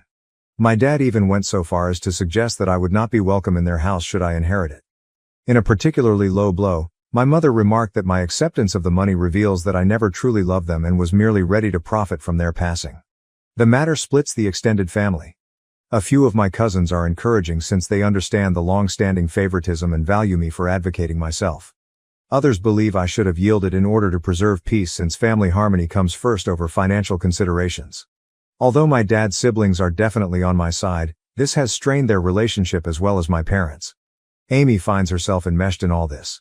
She confided in me privately that although she feels bad and didn't ask for this, she is not ready to challenge our parents. She's been trained her whole life to depend on them and seek their praise, hence I don't blame her totally. Still, a part of me longs she would help me just once. This circumstance has brought out a lot of past suffering and bitterness. I find myself remembering all the times I was passed over or discounted in favor of Amy, the birthday celebrations I missed, the school functions my parents missed, the successes that went unreported. This one occurrence seems to be bringing to a head a lifetime of unfairness. Though the whole affair has caused a great divide in the family, I am keeping my ground and want to take my inheritance as Grandpa meant. My parents hardly talk to me, and family get-togethers have grown awkward. I missed our monthly family meal last week for the first time ever since I could stand the cold shoulders and accusing glares. Though there is turmoil, a tiny bit of me feels empowered. I'm confronting the unfair treatment by my parents for the first time in my life. I'm declaring my value and refuse to be written off. It's both terrible and freeing at once. Though I think I'm in the right here, the family drama is draining me. Something I hadn't experienced since college, I have started having anxiety attacks once more. To assist handle all this stress, I'm thinking about returning to therapy. Am I the one who should have refused to comply with my parents' expectations and accepted my inheritance?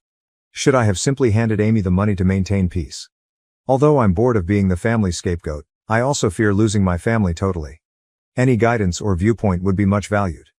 Update. Since my first post 6 months ago, a lot has happened. I want to thank everyone for their support and guidance. It truly kept me strong during trying circumstances. Let me start with the legal aspect of things.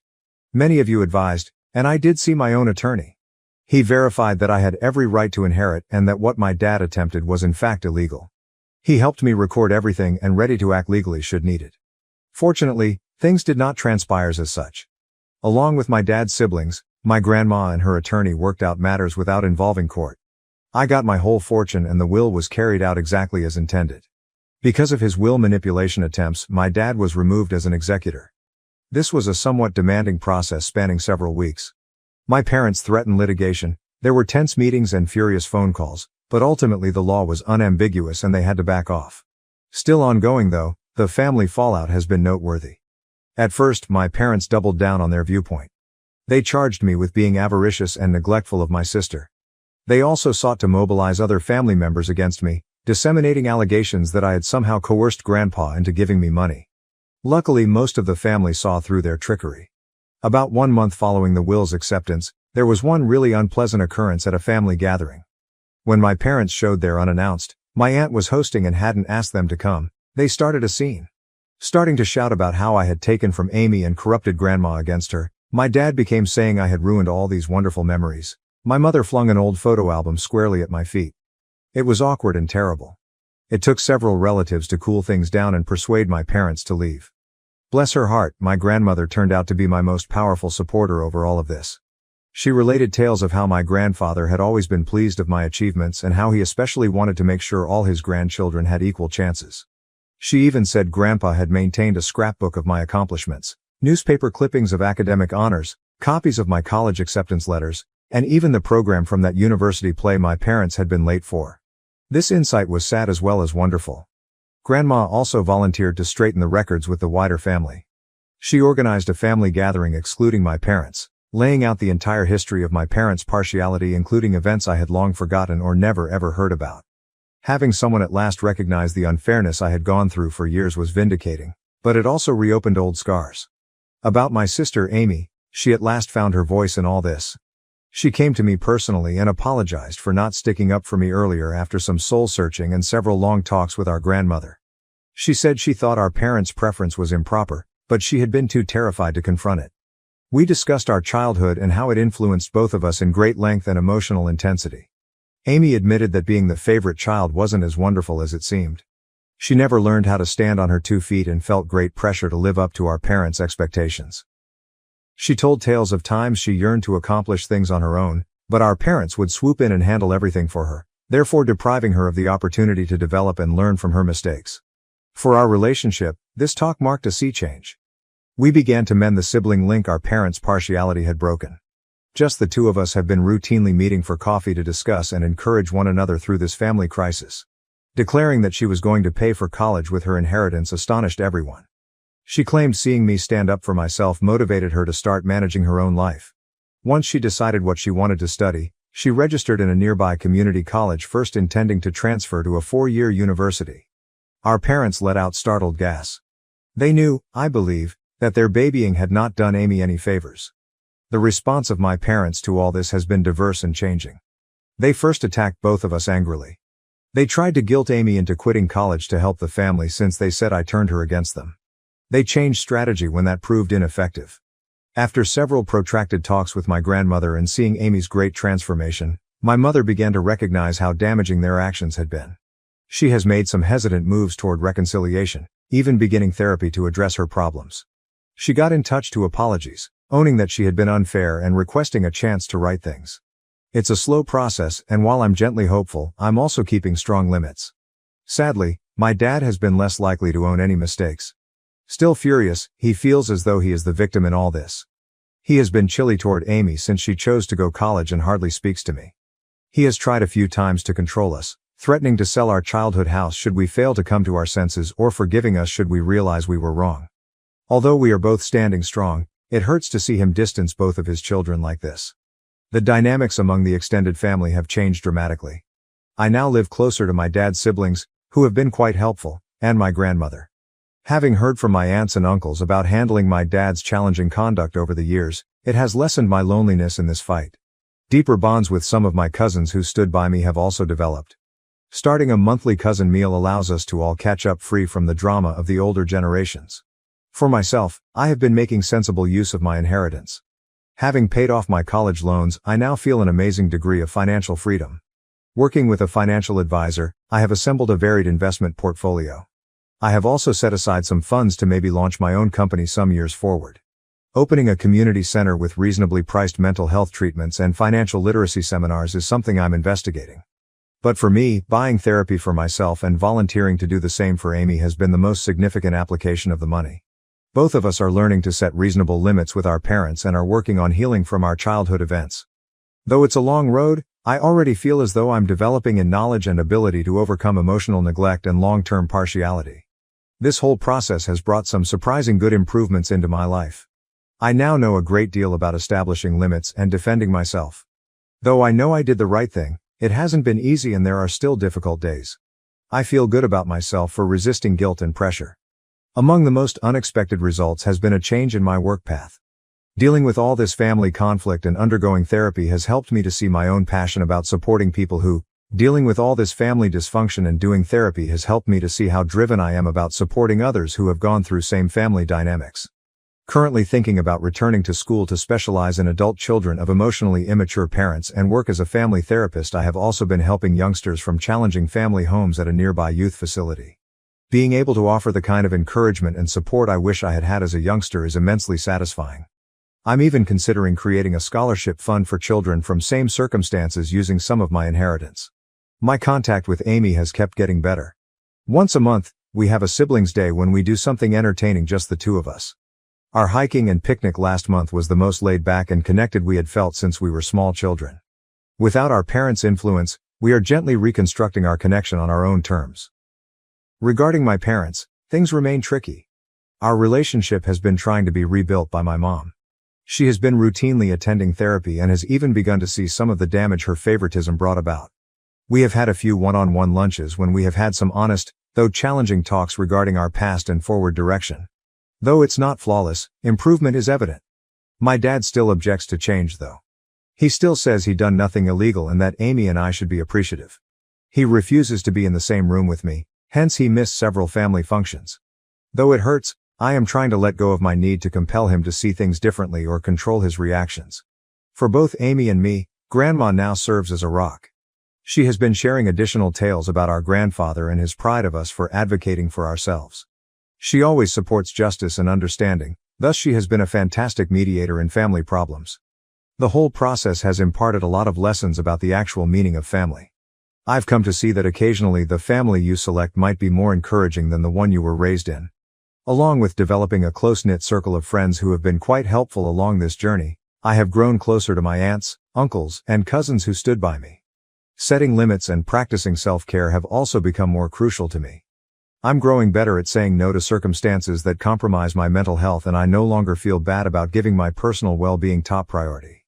I was so preoccupied with trying to achieve my parents' favor that I had always put off investigating new interests and hobbies. To those in same circumstances, I would wish to advise: not let someone make you feel bad about getting what is rightly yours. Even if it generates controversy, it's reasonable to defend yourself. Though family dynamics might be complex, you are deserving of fair treatment. Remember, you never have too late to begin developing the life you are due. See a therapist if necessary. Surround yourself with encouraging people. And don't hesitate to establish limits. Who you are personally defines your value, not how your family treats you. I want to thank each of you once more for your suggestions and encouragement. It meant more than what you would have known during a really trying period. Although the road has not been simple, I am excited about the future and confident in self-assurance I have not experienced in years. Where this new chapter of my life will lead excites me, and I am resolved to stop the pattern of favoritism and build better relationships in my own future family. Regarding my parents, things remain tricky. Our relationship has been trying to be rebuilt by my mom. She has been routinely attending therapy and has even begun to see some of the damage her favoritism brought about. We have had a few one-on-one lunches when we have had some honest, though challenging talks regarding our past and forward direction. Though it's not flawless, improvement is evident. My dad still objects to change though. He still says he'd done nothing illegal and that Amy and I should be appreciative. He refuses to be in the same room with me, hence he missed several family functions. Though it hurts, I am trying to let go of my need to compel him to see things differently or control his reactions. For both Amy and me, Grandma now serves as a rock. She has been sharing additional tales about our grandfather and his pride of us for advocating for ourselves. She always supports justice and understanding, thus she has been a fantastic mediator in family problems. The whole process has imparted a lot of lessons about the actual meaning of family. I've come to see that occasionally the family you select might be more encouraging than the one you were raised in. Along with developing a close-knit circle of friends who have been quite helpful along this journey, I have grown closer to my aunts, uncles, and cousins who stood by me. Setting limits and practicing self-care have also become more crucial to me. I'm growing better at saying no to circumstances that compromise my mental health, and I no longer feel bad about giving my personal well-being top priority. I was so preoccupied with trying to achieve my parents' favor that I had always put off investigating new interests and hobbies. To those in same circumstances, I would wish to advise: not let someone make you feel bad about getting what is rightly yours. Even if it generates controversy, it's reasonable to defend yourself. Though family dynamics might be complex, you are deserving of fair treatment. Remember, you never have too late to begin developing the life you are due. See a therapist if necessary. Surround yourself with encouraging people. And don't hesitate to establish limits. Who you are personally defines your value, not how your family treats you. I want to thank each of you once more for your suggestions and encouragement. It meant more than what you would have known during a really trying period. Although the road has not been simple, I am excited about the future and confident in self-assurance I have not experienced in years. Where this new chapter of my life will lead excites me, and I am resolved to stop the pattern of favoritism and build better relationships in my own future family.